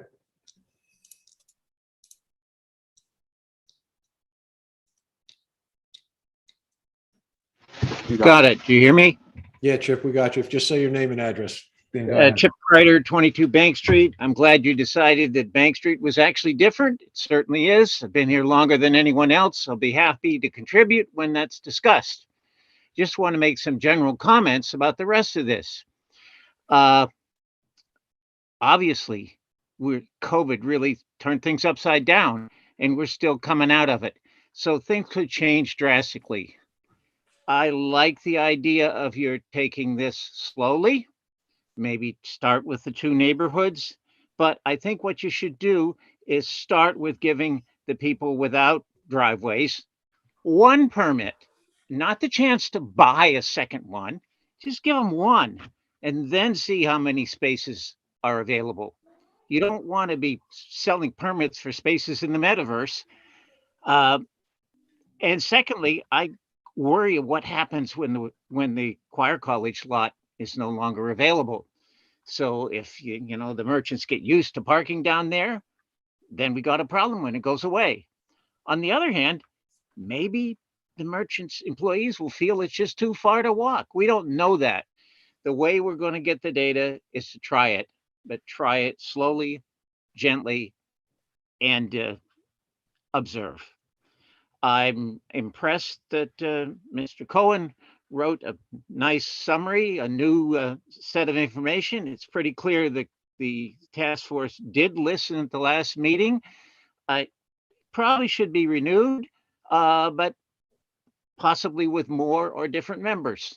They've certainly got a lot of time in on this, and I appreciate it. So that's my comments. We'll talk about Bank Street in the future. Oh, the all-night parking, that's a real problem because it's not been enforced. It looks like that's going to change, and I'll pipe up when at the appropriate time. Thank you. Have a good night. You too, Chip. Thank you. Okay, I don't see any other hands up at this time. I'm sorry, David, do you want to say something? Yeah, I just wanted to respond in terms of the continuation of the task force, because it relates to one of the comments, I think it was from Stephanie earlier in the meeting. And I wanted to say that the task force has had a couple of members who are residents of the Western section in the past. They stepped off. We have another member or another potential member who is interested in joining from the Western section. And we're very interested in having that person join the task force. There was a delay because we weren't sure if the task force was going to continue doing their work. But when that person was initially told that she would be on and then told that she wouldn't be on, she was given a full explanation that if the task force continues its work, that we would welcome her membership as representing the Western section. And I think that that's the kind of change we should be making to the membership of the task force if it's renewed. And can I also add another comment to something that was said regarding student parking? And someone commented that they were surprised that the task force is just now considering it. We have a member on the task force who represents the school district and who we have been working on addressing that. So from the very beginning. Okay. Mia has her hand up. Mia, let's jump to you. And then I saw one other member of the public has their hand up, so I want to jump back to them when you're done, Mia.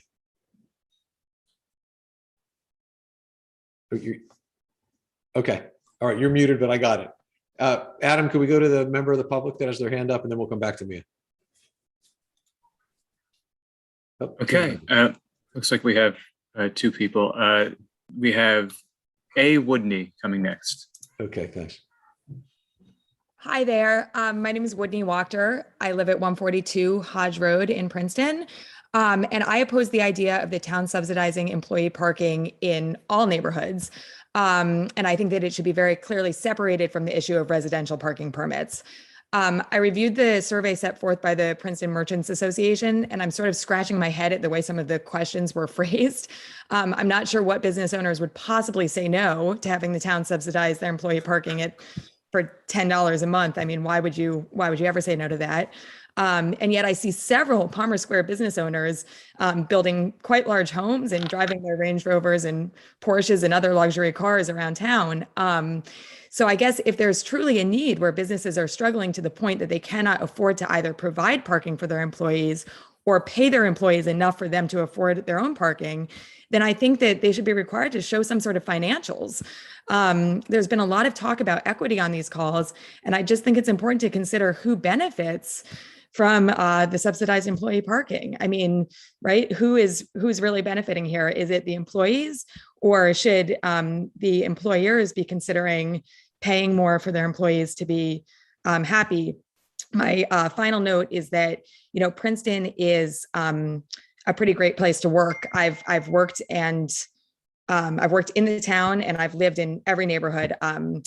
And I just think that you get paid. Many times employees do get paid more working here. And I've spoken to some of the employees at different restaurants, and they like working here because there are better tips, there's better salaries. There is the option to work at a place in a mall or somewhere with provided parking. There are perks to working in town, and that needs to be considered. And I think that needs to be considered on behalf of the employers and the employees. But I think that we need to look at that before we start saying, here's free parking for all, subsidized at the cost of the town. Thank you very much. Thank you. Okay, Adam, I think we have one more. Okay, up next is Sarah.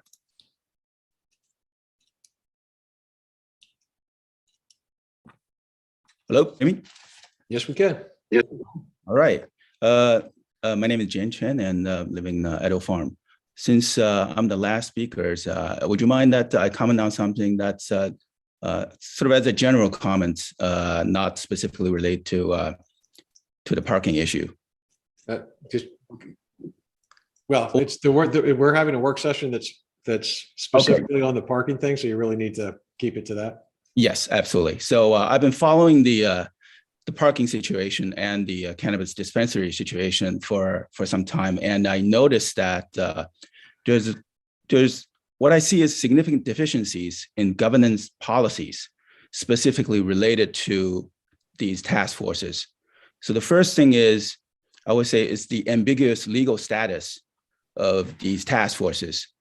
It was not until recently I learned that these task forces are not considered governing bodies.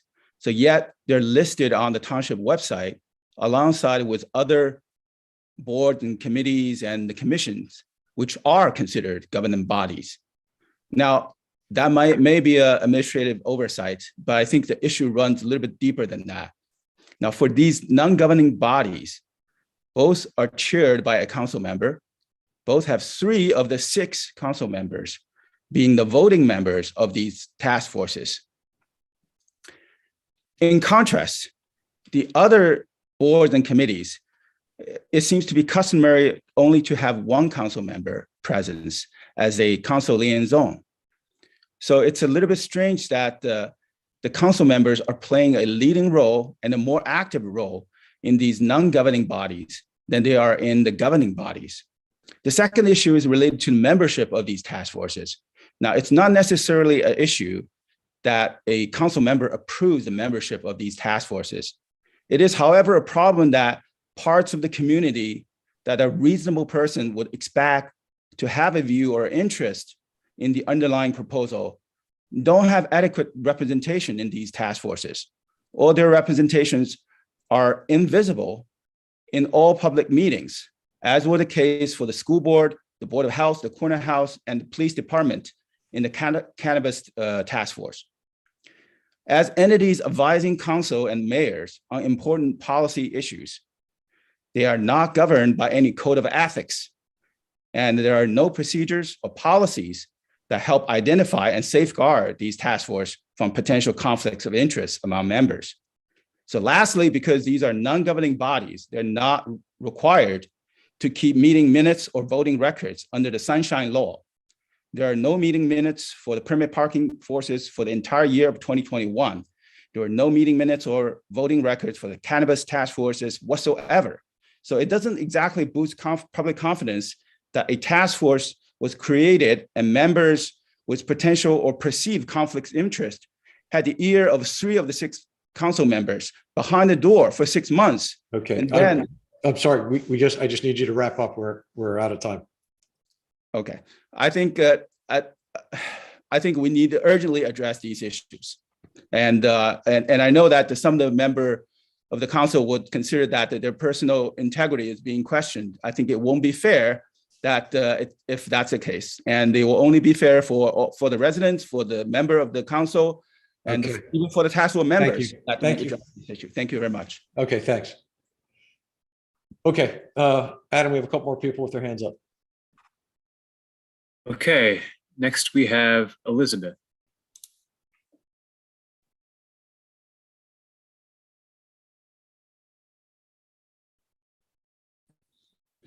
Trying to unmute. I know. I would like to say that Elizabeth, could you just say your name and address real quick? Elizabeth Bates, 298 Nassau Street, across from Princeton Avenue. I would like to say that I do not understand why the system cannot have last names. That seems absolutely ridiculous that you have to ask this and waste our time asking for people's names. This system where we call in, we do in fact give our entire names. All right, now many people have expressed very, very cogent views on this, and I've tried to keep them all together, and I have failed miserably. Mr. Cohen, in the beginning of the thing, talked about the benefits of living for people in town. I do not see any consideration of that in the proposals that have gone on. We have handled the overnight parking. We have had all this for years and years and years with simplicity. I would also like to say that to get an overnight parking thing permit at a great distance is a problem. Who knows the day the roofer is coming and is going to take up your entire driveway.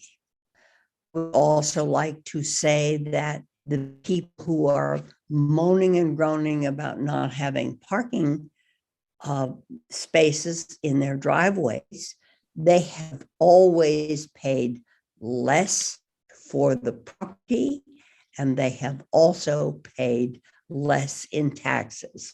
Those houses are valued lower. Why are those of us who are paying for our driveways being challenged? I would go back to Mr. Cohen's remarks about who is being benefited by this. They are not. I have been your age. You haven't been mine. You don't know the numbers of cars, trucks, and God knows what all come up, and I have to have parked across the street to maintain life as an almost nonagenarian. This idea, and I cannot imagine it in areas of town that are even smaller. Thank you, Mark. Thank you, Elizabeth. Have a good evening. All right, Adam, can we bring in the next person, please? Okay, next is Lance. Okay. Hello, everybody. Can you hear me? Yes, sir. You guys are doing a great job. Lance, I'm sorry. Lance Liverman, 327 Witherspoon Street, Princeton, New Jersey, next to Conti's if you want a pizza. I just want to say you guys are doing a great job. There is this is almost a no-win situation, because no matter which way you're going to put the parking, you're going to have people all over you, and I totally understand. I was a little disappointed in about 2 calls back or 3 calls back in regard to the whole cannabis and the task force and the no confidence. That's the only reason why I raised my hand. I have total confidence in all of you. The elected officials, you guys are elected by the town. You are my representatives, and I'm proud of you. And I want you to serve on these task force, and to serve on these committees. And I think you guys are doing great. My concern in parking has always been that we be very careful on certain neighborhoods. And I mentioned before, I mentioned Lytle Street, I mentioned Witherspoon Jackson area. I just think that we have to be very, very careful when we put commercial or other parking permits on those spaces. And I think that the Maple Avenue, Pine Street, Spruce, I see they do have parking difficulties. And I think that the way that you're handling this will be a benefit for them. I really do. And whatever help, I heard Kristen earlier, Applegate, and whatever help that the university can do, I think that we should welcome it. I do not mind having off-site parking and shuttling in. Many towns all over in the United States have done this for years. They've parked 2 or 3 miles out, and they've shuttled in and shuttled out. And I don't see any problem with that for employees if we can find space like that. So there's a whole bunch of areas that you can continue to look at. But please keep the task force intact. Please keep on doing what you're doing, and the communication is terrific. So just saying thank you. Thank you, Lance. Okay, Adam, next person. Okay, next is Scott.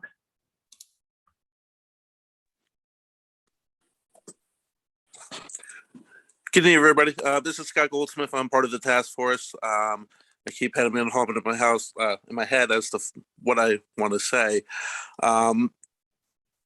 Basically, what I want to say is that the task force has been working hard on and off for 3 years during the pandemic as much as we can. Myself personally, like Council President mentioned before, we've yet to get to my section, but I have been working hard as much as I can as an advocate for the staff and students and of Princeton Public Schools. My hope is that you do extend the task force, and I can let all the opponents of the task force who, for some reason, think there's backdoor agendas and plans is not the case. As a former resident of the borough, as a father-in-law who still lives in the borough, the need for parking and the hopes of solving it are there from Council President and Councilman Cohen there personally. Even Council President's own neighborhood has an advantage that she's trying to make aware to everyone so that all neighborhoods have some sort of equalization when, if at all possible. And we understand that all neighborhoods, it's not all possible, but that's the case of where we need to extend it in order to figure out something that works for everybody. And why I appreciate the opponents of the 68 views of whatever views have been against it in a town of 18,000, we've always said, like Lance just said, not everyone is going to be happy. And everyone seems to have the idea of not in my neighborhood and push it on to the next neighborhood. And it can't happen of the so-called harmonization if neighborhoods are not willing to all come together for employees. residents, students, everybody, again, where it's going to be difficult for that to happen. But over time, we're putting these two pilot programs into place where we can see and manage it from there forth. And for the idea, as an African-American Latino, to feel like we're just dumping it on the so-called neighborhood, that hurt me. I don't think we are just picking out neighborhoods willy-nilly just based on history in that so-called person's mind. It's a need that needs to be addressed predominantly in those two areas first in order to see how it would work in other neighborhoods. So again, my hope is that we do extend it. You do look at this. It's a tough matter, but the need is there for us, and we are willing to take other people on and help us with it. It has always been open to the public as well. You can email me. I'll give you my cell phone personally. You can come to every single meeting. Thank you, Mayor. Thank you, Council. Have a good night. Thank you, Scott. Okay. Adam, it appears we have one more, but I've said that numerous times, so let's see what happens. All right, next is Spencer.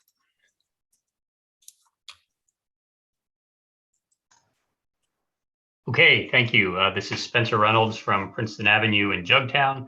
I'd just like to make a brief comment thanking the task force for its diligence, specifically in working very hard to balance the expressed interests of so many different members and constituencies in the community, and also to voice public support for those elements of the plans specifically that conceive of a so-called pilot phase or initial phase where there's a potential immediate relief for or near-term relief for the most impacted neighborhoods currently, specifically the Tree Street neighborhoods and the Witherspoon Jackson Street neighborhood, as I understand it, and that look at using underutilized space for permits for employee parking as the initial component of that relief, and that then data gathered from an initial pilot phase would be assessed for more complete plans and for ongoing vetting. And so thank you again very much. I think this goes a long way to using the resources that we have, as has previously been expressed, and for all the hard work again of the task force. And thank you very much for these public comment periods. Thank you. Yield the rest of my time. Thank you, Spencer. Okay, we have a number of emails to read. I think there's about 17 or 18, if I remember correctly. And we've split them up between everybody. So why don't we read those so we can finish the public comment? Mark, can I just make the point that some of those people have spoken? So if we recognize a name that has already spoken, let's just omit that one. Yes, absolutely. So we can all help identify those. And some of these are lengthy. So we're going to, Adam, we're going to run the timer for each email, because the email should be treated the same as the actual people that showed up. So David, I think you get to handle the first three. Yes, I lucked out. Mine aren't so lengthy. This first one is from Robert and Dr. Yihong-Du Stack. They wrote, "We own 6 Hodge Road and 56 Bayard Street, both at the corner of the western section of Princeton. It is our opinion that the road on Hodge is not wide enough to give the amount of traffic. To implement such a system will cause safety issues, traffic issues, and possible accidents. It will also significantly reduce the aesthetic beauty within the neighborhood and have an impact on property values. There seems to be a clear lack of responsibility for children, elder, and pet safety. I have personally measured the width of the street and then factored in a car parked, and it just seems erroneous to consider this. They will not fit. The town must maintain a high level of liability if this were implemented. The plan lacks strategic thinking about bike paths and accessible issues for persons with disabilities. It also is environmentally short-sighted and reduces the fundamental principles of becoming green in the future. We are highly opposed to parking on Hodge Road." The second one is from Catherine Sidamon Aristoff. Nancy and Rick Hinkle and I live on Hodge Road. I signed the Sensible Streets petition and opposed the current proposal because I believe that the business parking issue should be dealt with by the business owners and the municipality, leaving precious residential parking spots out of the equation. Singling out different neighborhoods is divisive. This is a business expense which businesses alone should bear. The third one is from Gert von Mannen. She wrote, I live in the western section. I signed the Sensible Streets petition and opposed the current proposal because municipal voters should not be subsidizing business expense, and residential neighborhoods should be reserved for residential uses, not exploited for business benefit. I can't attend the meeting, so kindly read my comments. Thanks for your attention. That's I'm sorry. No, I just said that's the first three. Okay, thank you. Thank you, David. I follow next, and I'm going to start with an email from Dean and Jill Mitchell, who state, we live in the Western Section neighborhood. We signed the Sensible Streets petition and oppose the current proposal because we strongly believe that residential neighborhoods should be reserved for residential use and not exploited for the benefit of business. Furthermore, the course of action being proposed does not protect residential neighborhoods from detrimental parking spillover, an issue that was integral to the original 2017 mandate and has now been conveniently removed. The next email is from Lisa Marcus Levine from Linden Lane, who wrote, hello, I appreciate all the work that has gone into assembling a parking ordinance that will serve residents and businesses alike. Clearly, with many needs to be met, some will come into conflict, and not all parties will be completely happy with the outcome. I live on the first block of Linden Lane off Nassau Street. As you may know, it is not so much the business parking that is the problem here. It is the Princeton University student parking during the day. One could see employee parking becoming an issue if the student parking problem were to be resolved with the 3-hour restriction that is proposed. There are 14 parking spaces that have been outlined on our block. Giving up the suggested 50% of these spaces to employees of neighborhood businesses is too generous. It would leave 7 spaces for the guests, contractors, caregivers, tutors, etc. of the 25 units, and possibly 27 if 39 Linden is developed with 3 units on the street. Parking capacity is not equal between residents of the former borough and those of the former township. Many houses in the former borough have driveways that fit only 1 or 2 cars. If a child comes home for vacation or summer break from college, there's nowhere for them to park. There should be a long-term parking option where a temporary permit for purchase, if necessary, could be displayed in the car. Overnight parking should not require permission. Overnight parking regulations have not been enforced for a while now. Here on Linden Lane, there has been no problem. And again, a 30-day year limit on purchase permits for overnight parking is not sufficient for a college student home for the summer and breaks. There should be several formal reviews built into the ordinance. There is so much construction going on in Princeton. It is hard to know what impact Princeton University's East Campus redevelopment will have on traffic and parking on this side of town. Changes to Witherspoon Street, the addition of the Graduate Hotel, and the eventual housing on Franklin Street will impact the Jackson-Witherspoon neighborhood and beyond. To assure that the parking needs of all concerned continue to be met, the ordinance should stipulate that a review with the given metrics of analysis be conducted after 1 or 2 years, and again, 1 or 2 years after that. Thank you for considering these suggestions. The next email is from Elizabeth Smith, who wrote, I live in the Princeton Murray neighborhood on Princeton Avenue.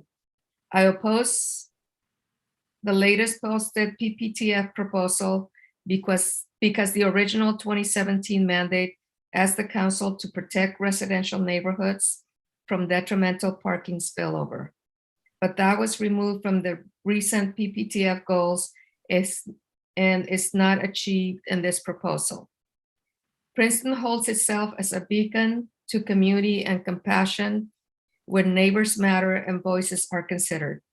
I ask that we openly work on this issue, businesses and residents, to create a mutually beneficial plan where the resolution is jointly created and the responsibility is mutually shared amidst neighborhoods and stakeholders. Unfortunately, the present plan before the council falls how do you that pronounce? Egregiously.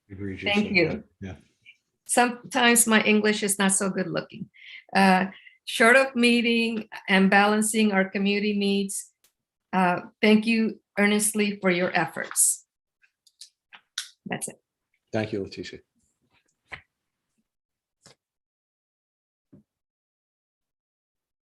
Leighton, you're muted. Okay.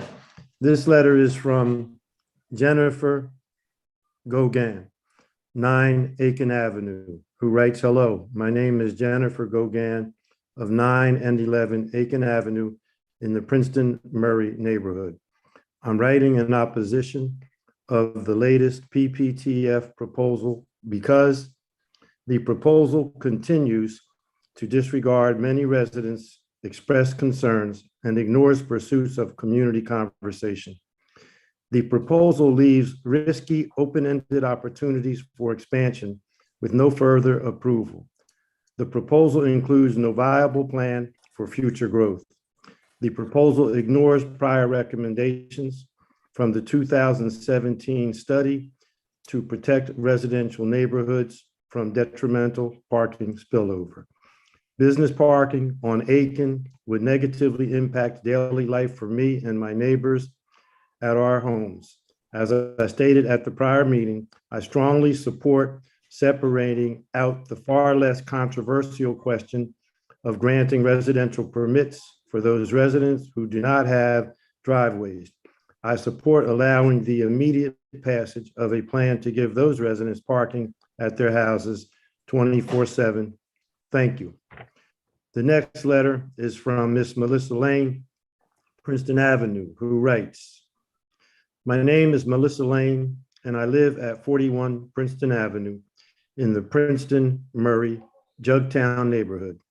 With apologies for being unable to attend tonight due to a prior commitment, I appreciate the efforts of the PPTF to consider feedback and modify their proposal for tonight's meeting. Nevertheless, I remain concerned about the proposal, which does not tie future extensions of its scope to updated data,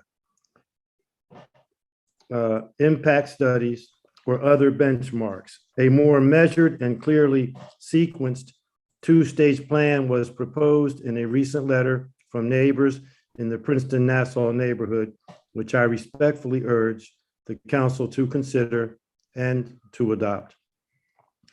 From Catherine Hedges, who writes, Catherine Hedges, who writes, my name is Catherine Hedges. I live at 46 Murray Place. I oppose the PPTF parking proposal. We need to adopt a reasoned, limited plan as proposed in a recent letter from the Princeton-Nassau neighborhood. Please consider the impact that business parking would have on our neighborhood.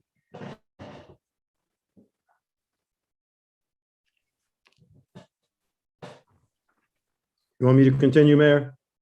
No, I think you're done. Okay.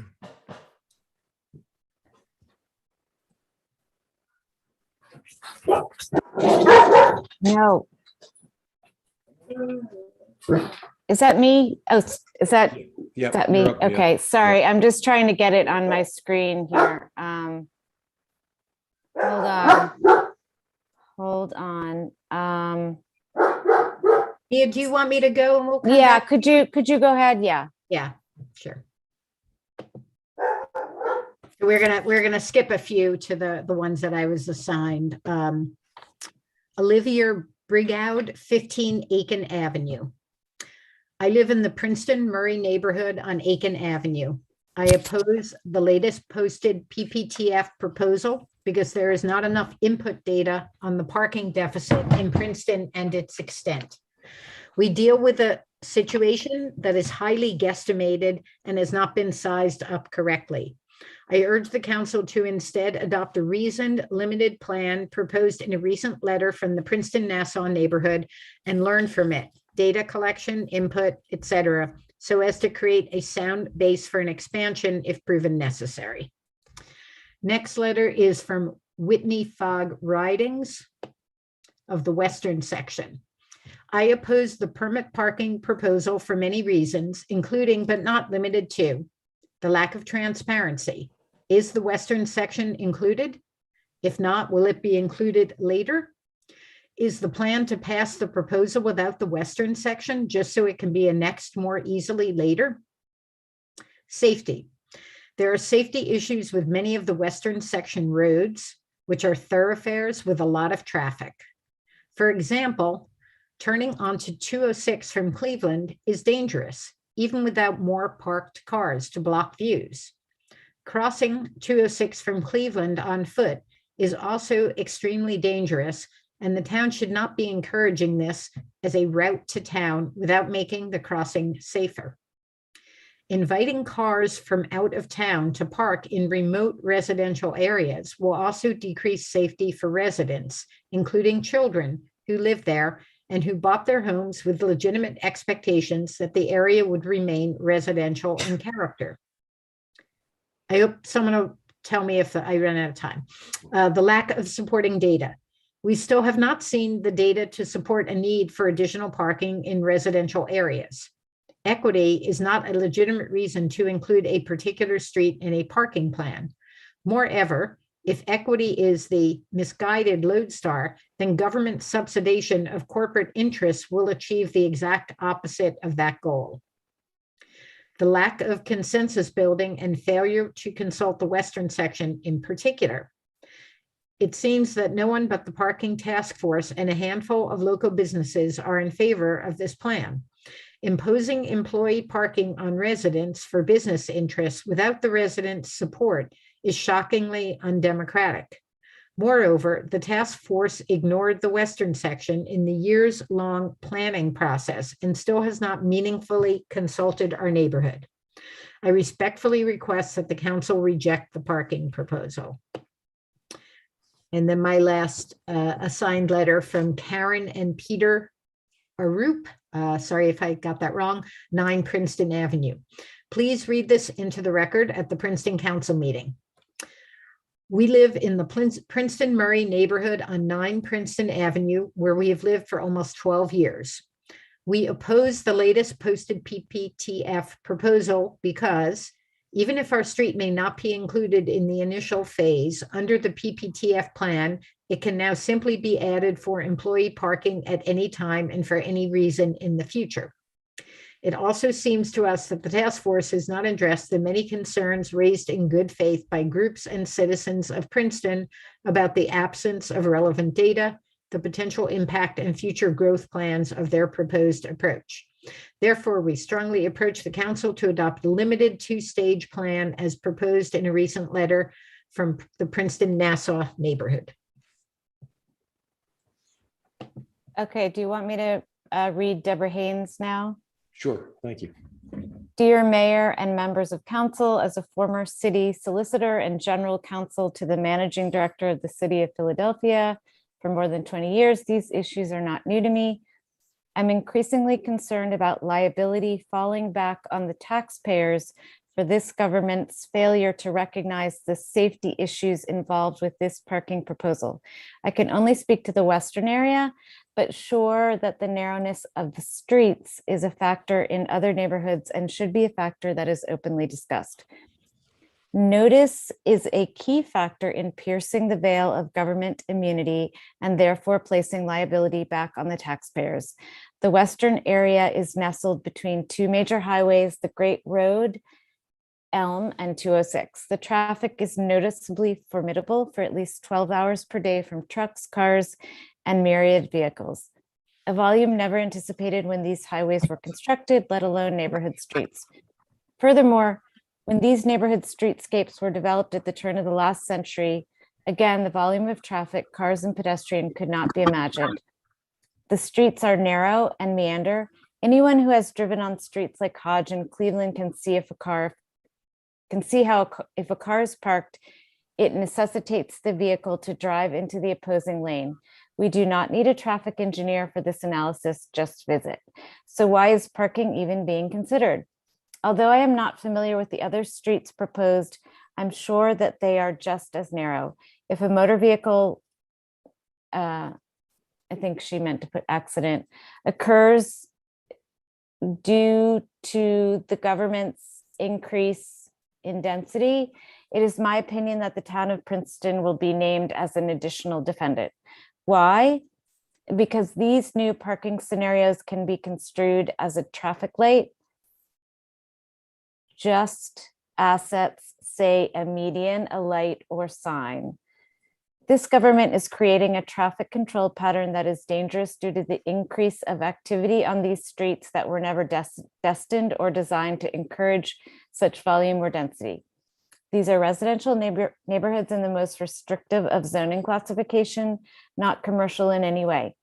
So why is the sanctity of that very restrictive designation being exploited for commercial purposes? Surely the safety issues are clear and of importance. Is safety not the most role of any government to protect its taxpayers? To support this bill will open the door to tort liability for the town for all of the aforementioned reasons. Yes, I am alleging that to allow this increase of parking on these narrow meandering streets is to create a traffic control pattern developed by government that is unsafe and opening the town to tort liability that will be passed on to taxpayers. Best regards. Diane Friedman wrote, my name is Diane Friedman, and I've lived on Princeton Avenue. Did Diane speak? I don't believe so. Okay. In the Princeton Murray neighborhood for 44 years. I'm opposed to the latest PPTF proposal because there has been no formal data research as a foundation for such a proposal. I therefore am urging council to adopt the two-phase plan, which our neighborhood proposed in a recent letter. A large part of what makes Princeton special is its varied neighborhoods. We need to protect them by preserving them for strictly residential use. Okay, Mark, I'm going to give you the next one. Okay, no problem. Jean Rakusin. Hello, I'd like to thank the council for their efforts to ensure access to parking for local business employees. However, since the projected supply is only about half the estimated demand, I hope the council will reconsider eliminating areas like the western section from available employee parking. If I recall correctly from the previous meeting, each employer will be allotted a maximum of 10 employee permits to begin with. I would urge the council to do more research before selecting this approach. Some businesses may have 15 employees who need a place to park, while others may only have 5. Would it be feasible to ask employers for an estimate of how many of their employees routinely drive to work? The demand will likely still exceed the supply, in which case I understand limiting the number of permits allotted to each business, but having a more accurate estimate of employee needs could help distribute parking permits more fairly. Okay. My name is Mark Alexandrius. I live in the Princeton Murray neighborhood at 45 Princeton Avenue. Although our neighborhood was late to the game, we unified quickly and tried to approach the PPTF proposals constructively and in a spirit of collaboration, as did others. Our proposal on a measured approach aimed at collecting real empirical data seemed sensible, persuasive, and worthy of discussion. Regrettably, the collective concerns and suggestions did not cause PPTF to rethink their beliefs in the Adam Grant sense, but it hardened them with this new overarching proposal that will enable council to seemingly bring at any time nearly 24-hour commercial parking to any street/neighborhood they deem necessary with electronic surveillance and all of its attendant issues. I urge council to reject this proposal. As a point of clarification, the Princeton Murray neighborhood is overwhelmingly against PTTF's proposals.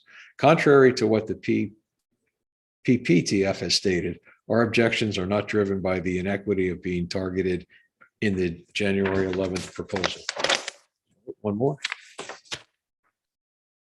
Tommy and Joanne Parker, Lee Avenue, Honorable Mayor and Council. We commend and thank the task force for the work they have done on this matter. We are in favor of the proposed recommendations put forth at this point in the process. As residents in one of the most impacted communities, Witherspoon Jackson, our concerned thoughts are that residents need to be able to find a place to park when they come home from work. We are put at ease that the proposed remedies/conclusion is with consideration to the needs of the residents. They are put first. As to the sharing of streets with employees of local businesses in a time-regulated manner and cooperation by businesses to remedy how streets are shared or how arrangements are made for their employees, and in some cases, patrons of these businesses, such as designated parking for restaurants in neighborhoods, such as Witherspoon Jackson, or with parking facilities in town.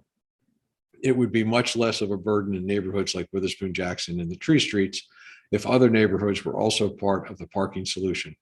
Thank you for consideration. Thank you for your consideration and consideration of the community. Good work. Okay, thank you all. There was a lot of stuff to read. All right. Circling back, I believe where we started was that it was hoped the council, majority of the council, would agree to turn over to staff the permit parking task force thoughts and recommendations on the Witherspoon Jackson and Tree Street neighborhoods, and ask staff to review them, look at them through their lens of experience and knowledge, and then come back to council with some specific recommendations. Is that on that part accurate? Yes, but let's not forget the overnight parking. Right. I was going to get to that. I was just doing that part first. Yes. And Bank Street. And Bank Street, yes. Okay, so why don't we how about if we do the Witherspoon Jackson Tree Street thing first, then we'll do Bank Street, and then we'll do overnight parking, just in case there's discussion. All right, David and then Eve.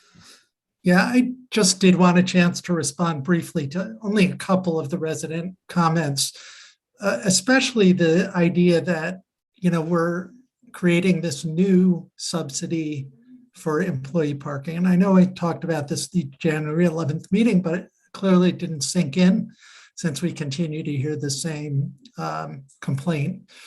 Currently, we have approximately 285 free all-day parking spaces in these neighborhoods, which are very, very heavily used, leaving no space for residents on the streets where the employees park. Our proposal for the employee parking is designed to reduce the amount of employee parking, as well as university parking that happens on those streets. And in terms of the subsidy, well, currently it's free. We're looking at charging $30 a month, which is very similar to the charge for monthly parking at the West Windsor train station parking lot. It's a little bit less, but we feel like it's the right number for Princeton. It is not a heavy subsidy by any means. So I just wanted to emphasize that. I guess that was the main thing I wanted to address. Thank you, David. Eve, you had your hand up? I did. So there's a lot on the table here. So I just wanted to give a few thoughts. I'm not sure if we're focusing now on Witherspoon, Jackson, and Tree Streets. Is that accurate, Mark? Yes. Okay. Yes. So a couple of thoughts on that. There's definitely, I think, a consensus because who doesn't love something that's free and comes without any cost, to give the 128 residents who don't have a driveway parking. There are arguments against that. They bought their houses under the condition, or rented their houses under the condition that there was no parking. There's an argument to be made that this is encouraging people to have cars, or more than one car, who might otherwise not. All of that is true, and I'm, after much agonizing and debate on that, although those concerns are true, and I do want to move beyond cars, I don't think we're quite there yet. So I do support the idea of giving people in Witherspoon, Jackson, the Tree Streets who do not currently have parking, a single permit for those who don't have driveways. Now comes the hard part. So fine, we do that. And then what? If we don't find a place for the other people that have been taken over, that have used those streets, where do they go? I think that, maybe we'll find out, but I think that, you do need to have time limits on those streets in order to move, employees, university students, et cetera, off, so that they're not there all day and taking parking from residents and from customers. I would like to start. I am not, as those of you who were here at the last meeting will probably know, I'm not against using residential streets for employee parking in theory. But I'd like to start without that, if we can. It looks like the plan for Witherspoon Jackson had a very small number of spots on it. I think it was maybe 8. And the plan for the Tree Streets had more. But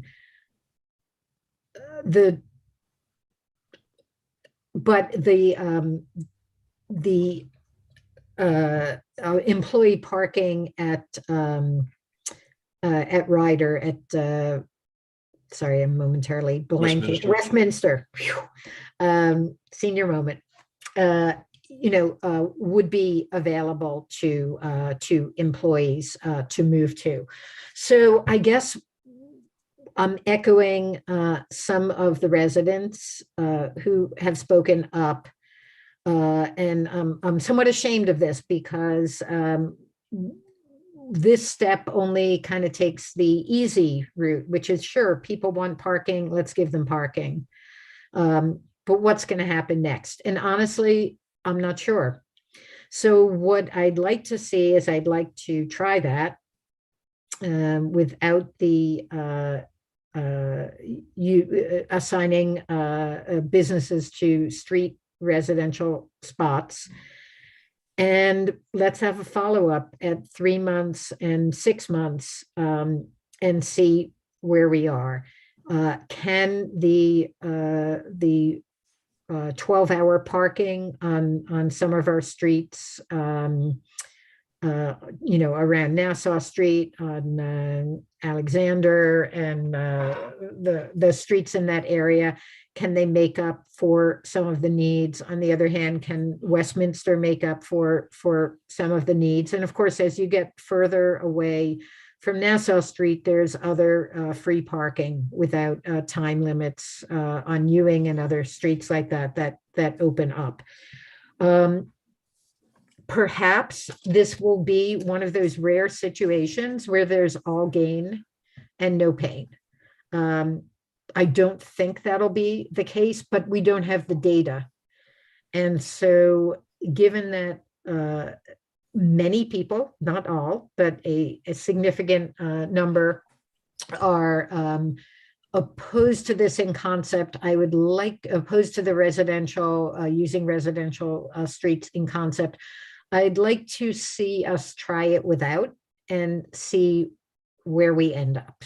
So that's one thing. I have a couple of smaller points I'd like to make. I would like to see caregiver permits be free to anyone who qualifies for any kind of tax rebate. That is, you get a homestead rebate, you have a senior freeze, you have a veterans benefit, anything like that that might indicate hardship. I would like to see those caregiver permits be free, because I know many of our seniors are living on tight budgets, and even $240 a year can be a lot. Not for everybody. Many people can afford that. We're not talking about overnight parking yet, so I will hang on to that for now. I think that we should have a uniform 3-hour parking on our highly utilized streets. And that would, I know one of the big complaints in the Princeton Murray neighborhood is that university students and others are taking up spots that should be available to residents. By limiting the parking there, we'll have more of those spots available for residents and for services that they call in. I really want to have ensure that we have regular and prompt reviews of whatever we do. So, a 90-day review, 180-day review, with an ability to, spin on a dime and make adjustments as necessary. And again, I want to stress that before, any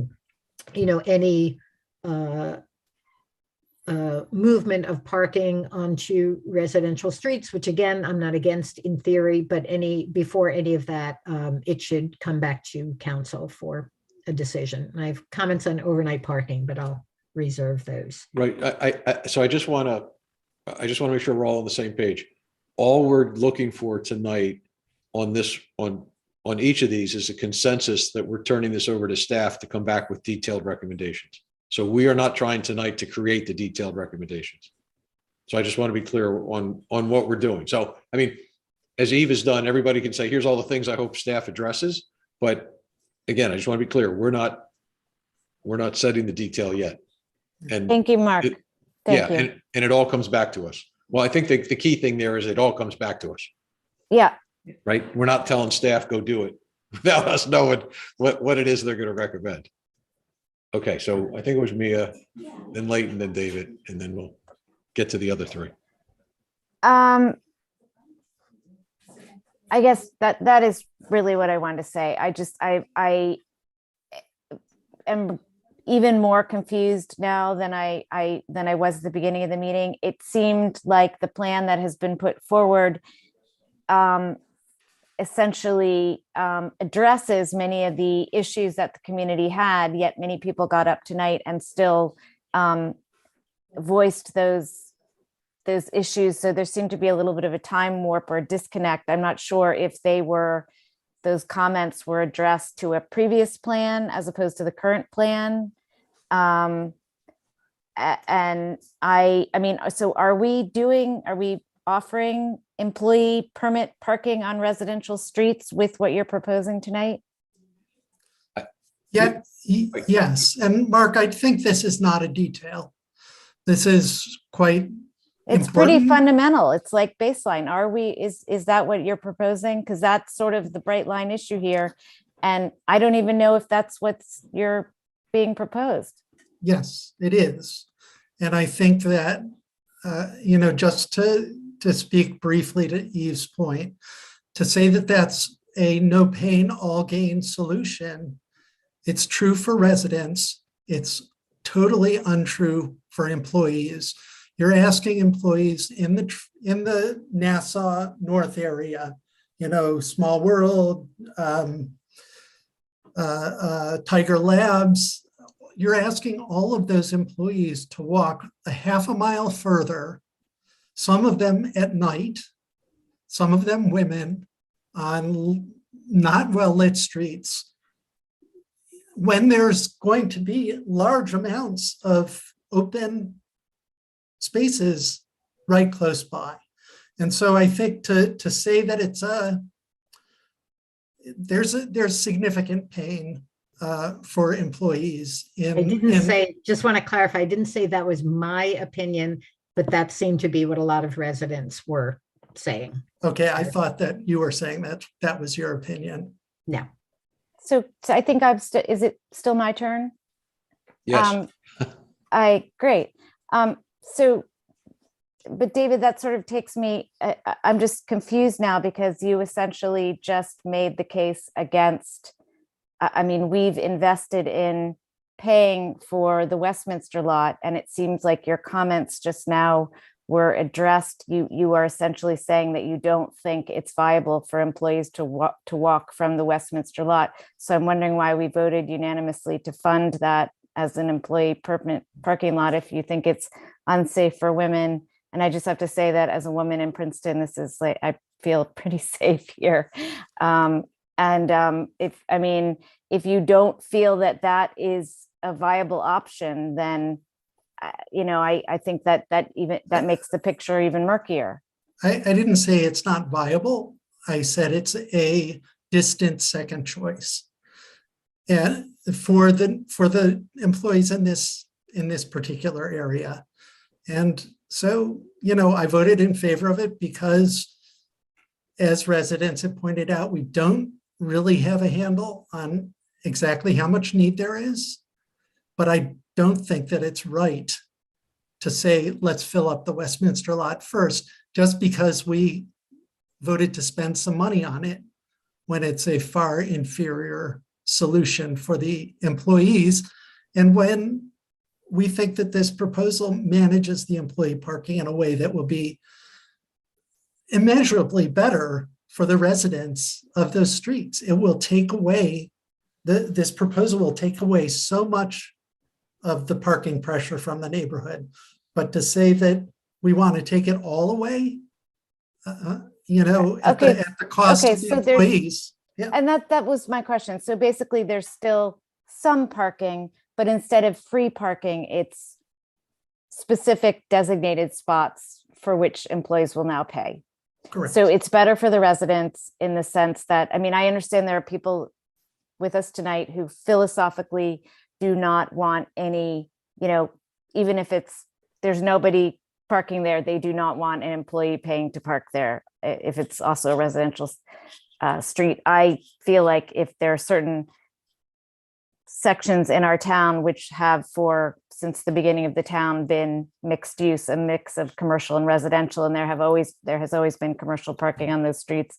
And I think we're trying to balance that. So I am not fundamentally opposed to having in areas where there has always been a mixed use of parking, having a better, as you said, harmonization of that, that managing that. But beyond that, we're not talking about any employee permit parking in any areas where employees aren't already parking. Correct. Okay. So that is, I just want to get back to what Mark was saying. There's so much on the table there. I know for those of you who've been in the weeds with the parking day in and day out for several years, that it's comes naturally, but for the others of us who are just are continuing to absorb it, it would be very helpful to make sure that tonight we are basically directing staff to sort of sort through it and put it into manageable form in terms of, and bring it back to us in terms of potentially actionable items. Well, so, but I think you and David are saying two different things. Where I started was at the beginning of the meeting, here's a list of recommendations from this task force. We're going to turn it over to staff and ask staff to come back and say, here's some specifics that we think you should do. And that means hand them the entire package, and they're going to come back and it's going to be whatever format they think makes the most sense. David said, well, wait a minute, I want to make sure certain things are in there. I mean, Eve read off a list of things also that we could say have to be in there. So which are we doing? Are we saying to staff, give us your best recommendations, but this, and this have to be there? I'm now, because that's not what Mia just said. It's not what I said in the beginning and what I thought everybody agreed to. So it differs from what, David, you said most recently. So I'm just trying to figure out, what is the direction that we are giving staff? Are we just saying, here it is, figure out what you think is best and let us have this discussion again?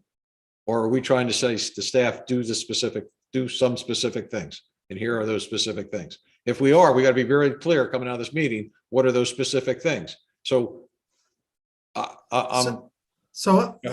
would like to suggest, Mark, my ideal would be to have council pass on the recommendations of the Permit Parking Task Force en bloc and let staff respond to them, and not to have council pick apart specific recommendations. But I'm not the whole council. But not endorsing them as recommendations, just passing them on. You're not asking us to put our weight as council members behind those recommendations. Yes, I think that's what that would mean. If we say to staff, make this happen. I'm sorry, David. If we say to staff, make this happen, then that's what I thought.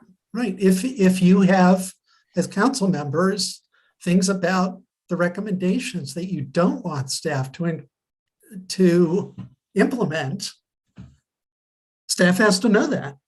But I don't think, we don't even know if all of these recommendations are implementable. I just want to give the example of generally when ordinances come to council, they've had extensive staff, administrative, legal review.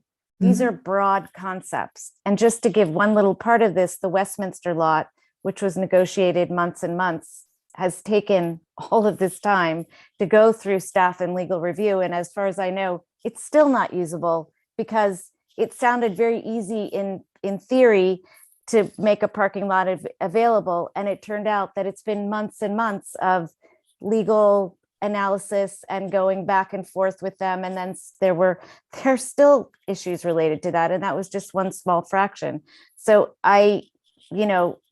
it's the difference between a general philosophical idea or maybe a little more concrete than that of what you would like to see.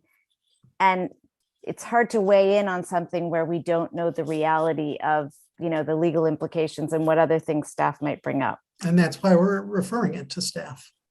And referring it is different than endorsing.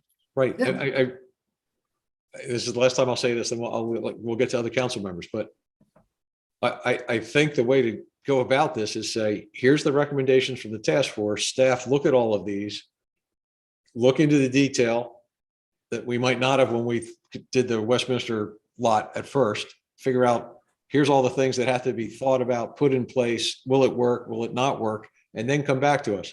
If I'm not comfortable saying to staff, find a way to make all these recommendations work.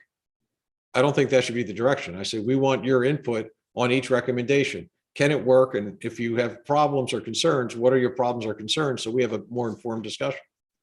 And come back with that information. That would be the logical next step, in my opinion. In mine too. All right, Leighton's got his hand up. So let's hit Leighton and Leticia for their comments and then figure out what it is we're actually doing. Leighton, thank you. Thanks, Mayor.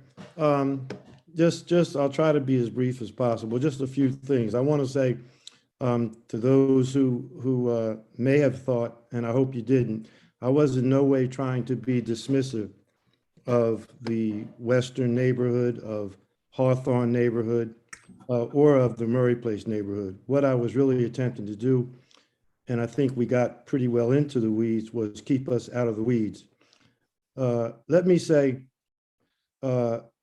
we've heard words tonight like conspiracy, annexing. For a while there, I almost thought we were talking about Russia invading Ukraine. I just want to say to people who participate on task forces, my colleagues on council and the mayor, we may not always make decisions you agree with, but trust me when I tell you, there's no one on staff, on council, or the mayor who doesn't do what we do with a great deal of thought and emphasis on doing the very best that we can for the town of Princeton. So I want to put that out there. in particular for the people on this call tonight who really went out of their way to provide commentary that just does not ring true to me, and it does not ring fair to me. That's number one.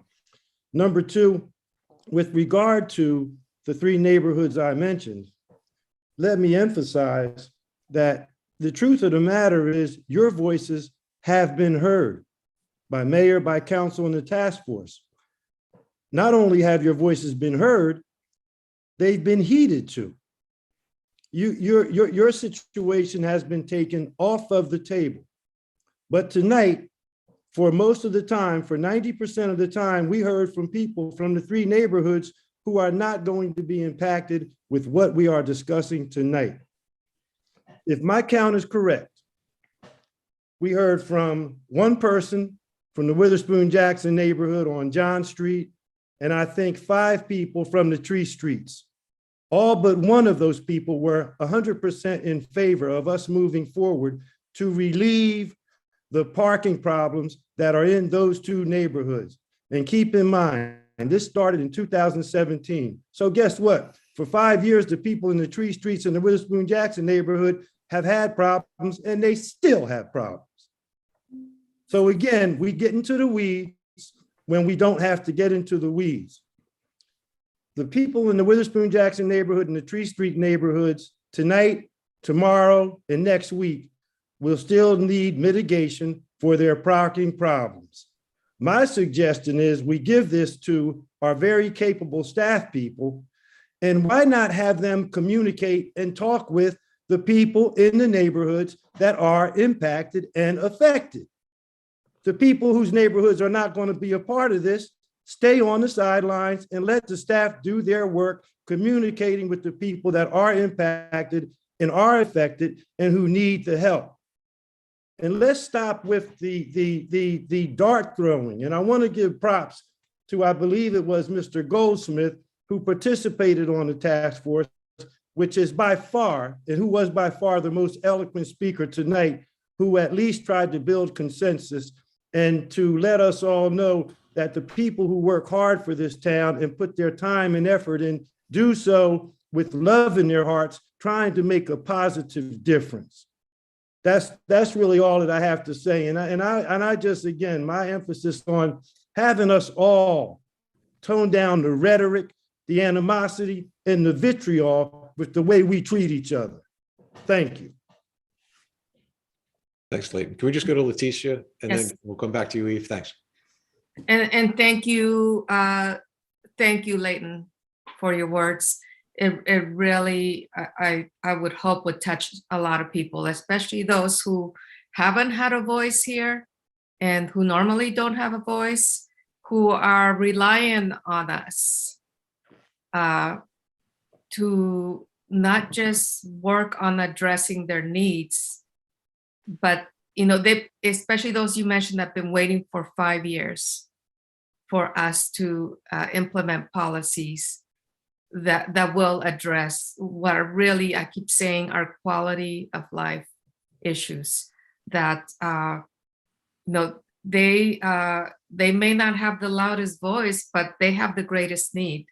And what I was hoping, was that we would at the very least be able to address and move forward those immediate needs of the residents from the Witherspoon Jackson neighborhood, from the Tree Streets, and also we've heard from Bank Street, but also address the needs, some of the inequities that have existed. I know many of the speakers who have voiced their opposition seem to be offended by the task force using the term equity. I'm not sure why, but really, myself living in a neighborhood who really benefits from a parking system that is unlike any that other neighborhoods have, where no one, if you're not a resident of this neighborhood, you're not allowed to park on our streets. And not only that, we don't pay anything for that privilege to have not just us but also our guests to be able to park on our streets. The only allowances that are made is because we recognize the high school is here. So we have to be able to accommodate parking for staff and faculty. But otherwise, I keep saying I benefit from a system that I don't think it's fair to our neighbors in the residents in the other neighborhoods. So I would like to address that eventually. I'm not saying now. I say right now, we need to address the most immediate needs of our residents who have been struggling to find a spot even on their street. Thank you, Leticia. Eve, back to you. Thank you, Leighton, and thank you, Leticia.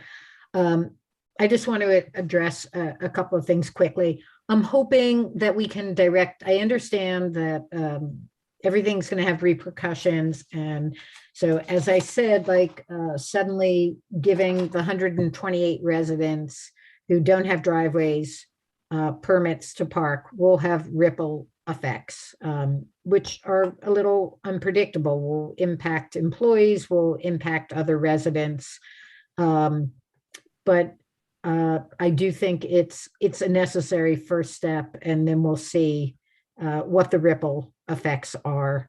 What I'm afraid of is I think there's the recommendations from the task force are quite vast and involve a lot of different issues. So I would like to see them streamlined, and I would like to prioritize giving permits to those residents who don't have them first. And then as time goes on, we can, which, as I understand, will have ripple effects, but we can assess those and, respond to those as they occur. The other thing I want to say is I think a lot of people are here tonight because, what might be characterized, if you give them an inch, they'll take a mile. And that's why I've stressed several times that nothing would happen in terms of other neighborhoods or anything without coming back to council. So I would ask people who live in other neighborhoods to allow us to move forward to focus on these neighborhoods with, my personal promise that should, and obviously none of us can speak for other members of council. None of us can speak for future councils, but that's true no matter what we do tonight, that, no other large steps will be taken without additional consultation, because I think what I hear are people are opposing us taking actions in Witherspoon, Jackson, and the Tree Streets because of the assumption that, if you let them do it here, then we are next. And I don't think that's the case. I think that we're going to be really careful to have metrics that we can observe and measure. That's one of the most important things to me. Let's see if we do X, what's the effect? Okay, what happens if we do this or that? Can we mitigate that? So I think it should be a series of careful incremental steps that we can see the result of and respond to.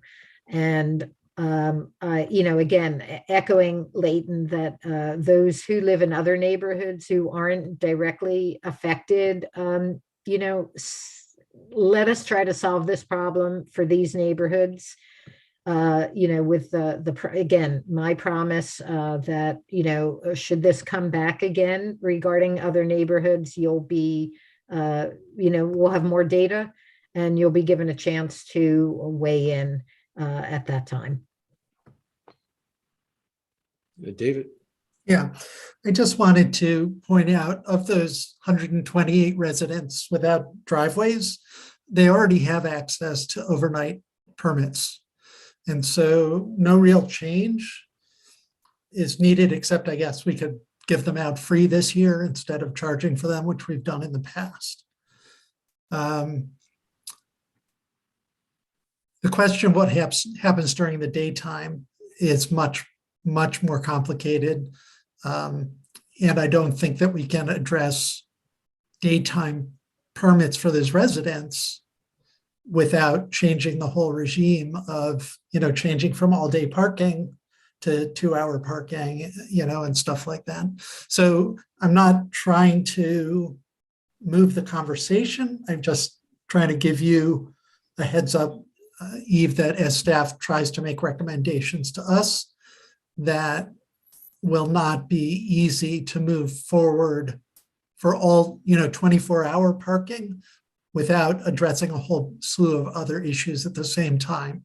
Yeah, I hear what you're saying, and maybe that's the case, that they can't be broken down and isolated. But I do want to make a pitch for something to be prioritized, and that is the overnight parking permits. This is for visitors, right?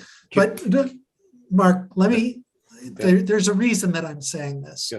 And the reason I'm saying this is that, especially for the tree streets, this will solve the overflow parking that they're getting from the university right now, which has always been forbidden, but we're not enforcing it now because it's a problem for the police department. And so the police department has asked us to get some kind of an overnight permit in place so that they don't have to take these phone calls. And by the way, I know there are residents who are saying, oh, the old phone call system worked fine. It didn't work fine. It wasn't good for the police, but it was also not good for the residents because it was very error prone. And we heard as we were working as a task force about the numerous tickets that had to be appealed because they were issued in error because somebody had called, but and whoever took the note at the police department hadn't somehow gotten the message to the patrolmen who were enforcing the overnight parking. So a new system that will allow the police to restart enforcement of overnight parking, for me, should be the very top priority, because at least that'll get rid of those overnight 10-day long parking problems that we have that are spillover from the university. And then staff can go on to look at other issues, which will be much more time consuming for them to make recommendations on. But I think that overnight parking is pretty straightforward. I could be wrong. I think it's pretty straightforward, and I think it's the top priority.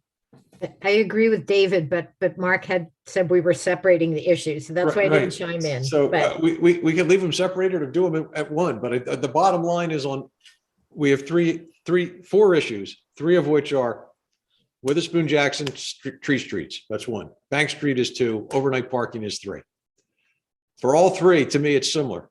Are we giving these to staff to come back and work out details and tell us, here's what we can do, here's what we can't do, here's what's going to be difficult, and here are some of the possible ripple effects that you need to consider before you make a final decision. So the reason I'm kind of pushing this a little aggressively now is this is like the debate we have when we introduce an ordinance. Why talk about it when you're just going to talk about it again at the public hearing? So we're saying all this and we're going to have the exact same conversation again. So if we're going to turn it over to staff for their recommendations, can we agree that we're going to turn it over to staff and move on to the fourth item, which is whether we're going to extend the task force or not? And how about if maybe a compromise is that we turn it over to staff, but we prioritize, like that they work first on the overnight and then on the other two, and I think Bank Street is also fairly simple. So, and they're suffering. So overnight, Bank Street, Witherspoon, Jackson / tree streets. Sounds good. Yeah. And I just want to clarify who we mean by staff. I would want to ensure that we're including police, traffic enforcement, parking enforcement, whoever needs at the clerk's office. Yeah, I think between Bernie and Dolores, they can easily identify every department that needs to be involved. Right? I just don't want us to have a 10-minute discussion on naming individuals that need to be on the. No, that's Yeah. not what I meant by it. Yeah, I just I got that. I'm just. So I wanted to That also say, is useful for, I'm sorry, Mia, I just want to clarify what Leticia said. In another instance, when we said something about turning it over to staff, there was a misinterpretation of what staff meant. So I think Leticia's point in that context is well taken. We're talking about municipal staff. We're talking about the relevant municipal staff that will be identified by the clerk and by the administrator. So I think that is worth stating. So and legal review as well. Yeah. Okay. So I wanted to mention something on the other thing, but do you want us to, so what, did you want us to vote on? All we need is, it's a work session. We shouldn't really be taking votes. So all we're doing is, I think it looks like there's a consensus that we are going to turn those 3 items over to our relevant municipal staff and legal people for further review, comment, and to bring back to us for possible action. Yes. Okay, that part's done. Now let's talk about, are we extending the task force or not? So I am really concerned that the rest of us on council did not know this was going to be on the whether or not to extend the task force was going to be on the agenda tonight. And our attorney is not here. And I know that there are issues with the fact that the task force was extended 3 years beyond its initial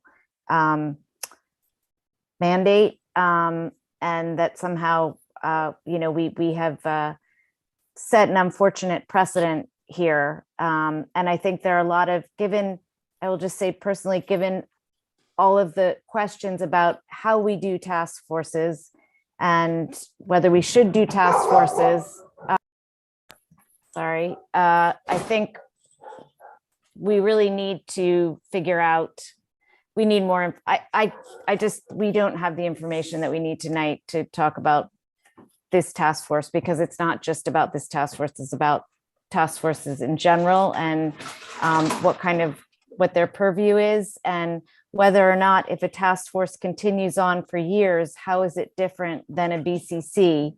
And essentially what we've created here is a standing committee without giving it the statutory sort of, framework of a standing committee. And if we want to have, I think it's conceivable that we might want to have a BCC that deals just with parking issues, because it's not going to go away. But what we are essentially doing now is creating a standing committee, which goes on for years, but we're calling it a task force. And I think we really need to figure out what it is that we need. I know that it's unfortunate that Councilwoman Lambrose is not here, and I do feel like we're missing one limb tonight, because she is much more knowledgeable than some others of us who are not in the task force. But I know she feels that what we need next is a parking utility.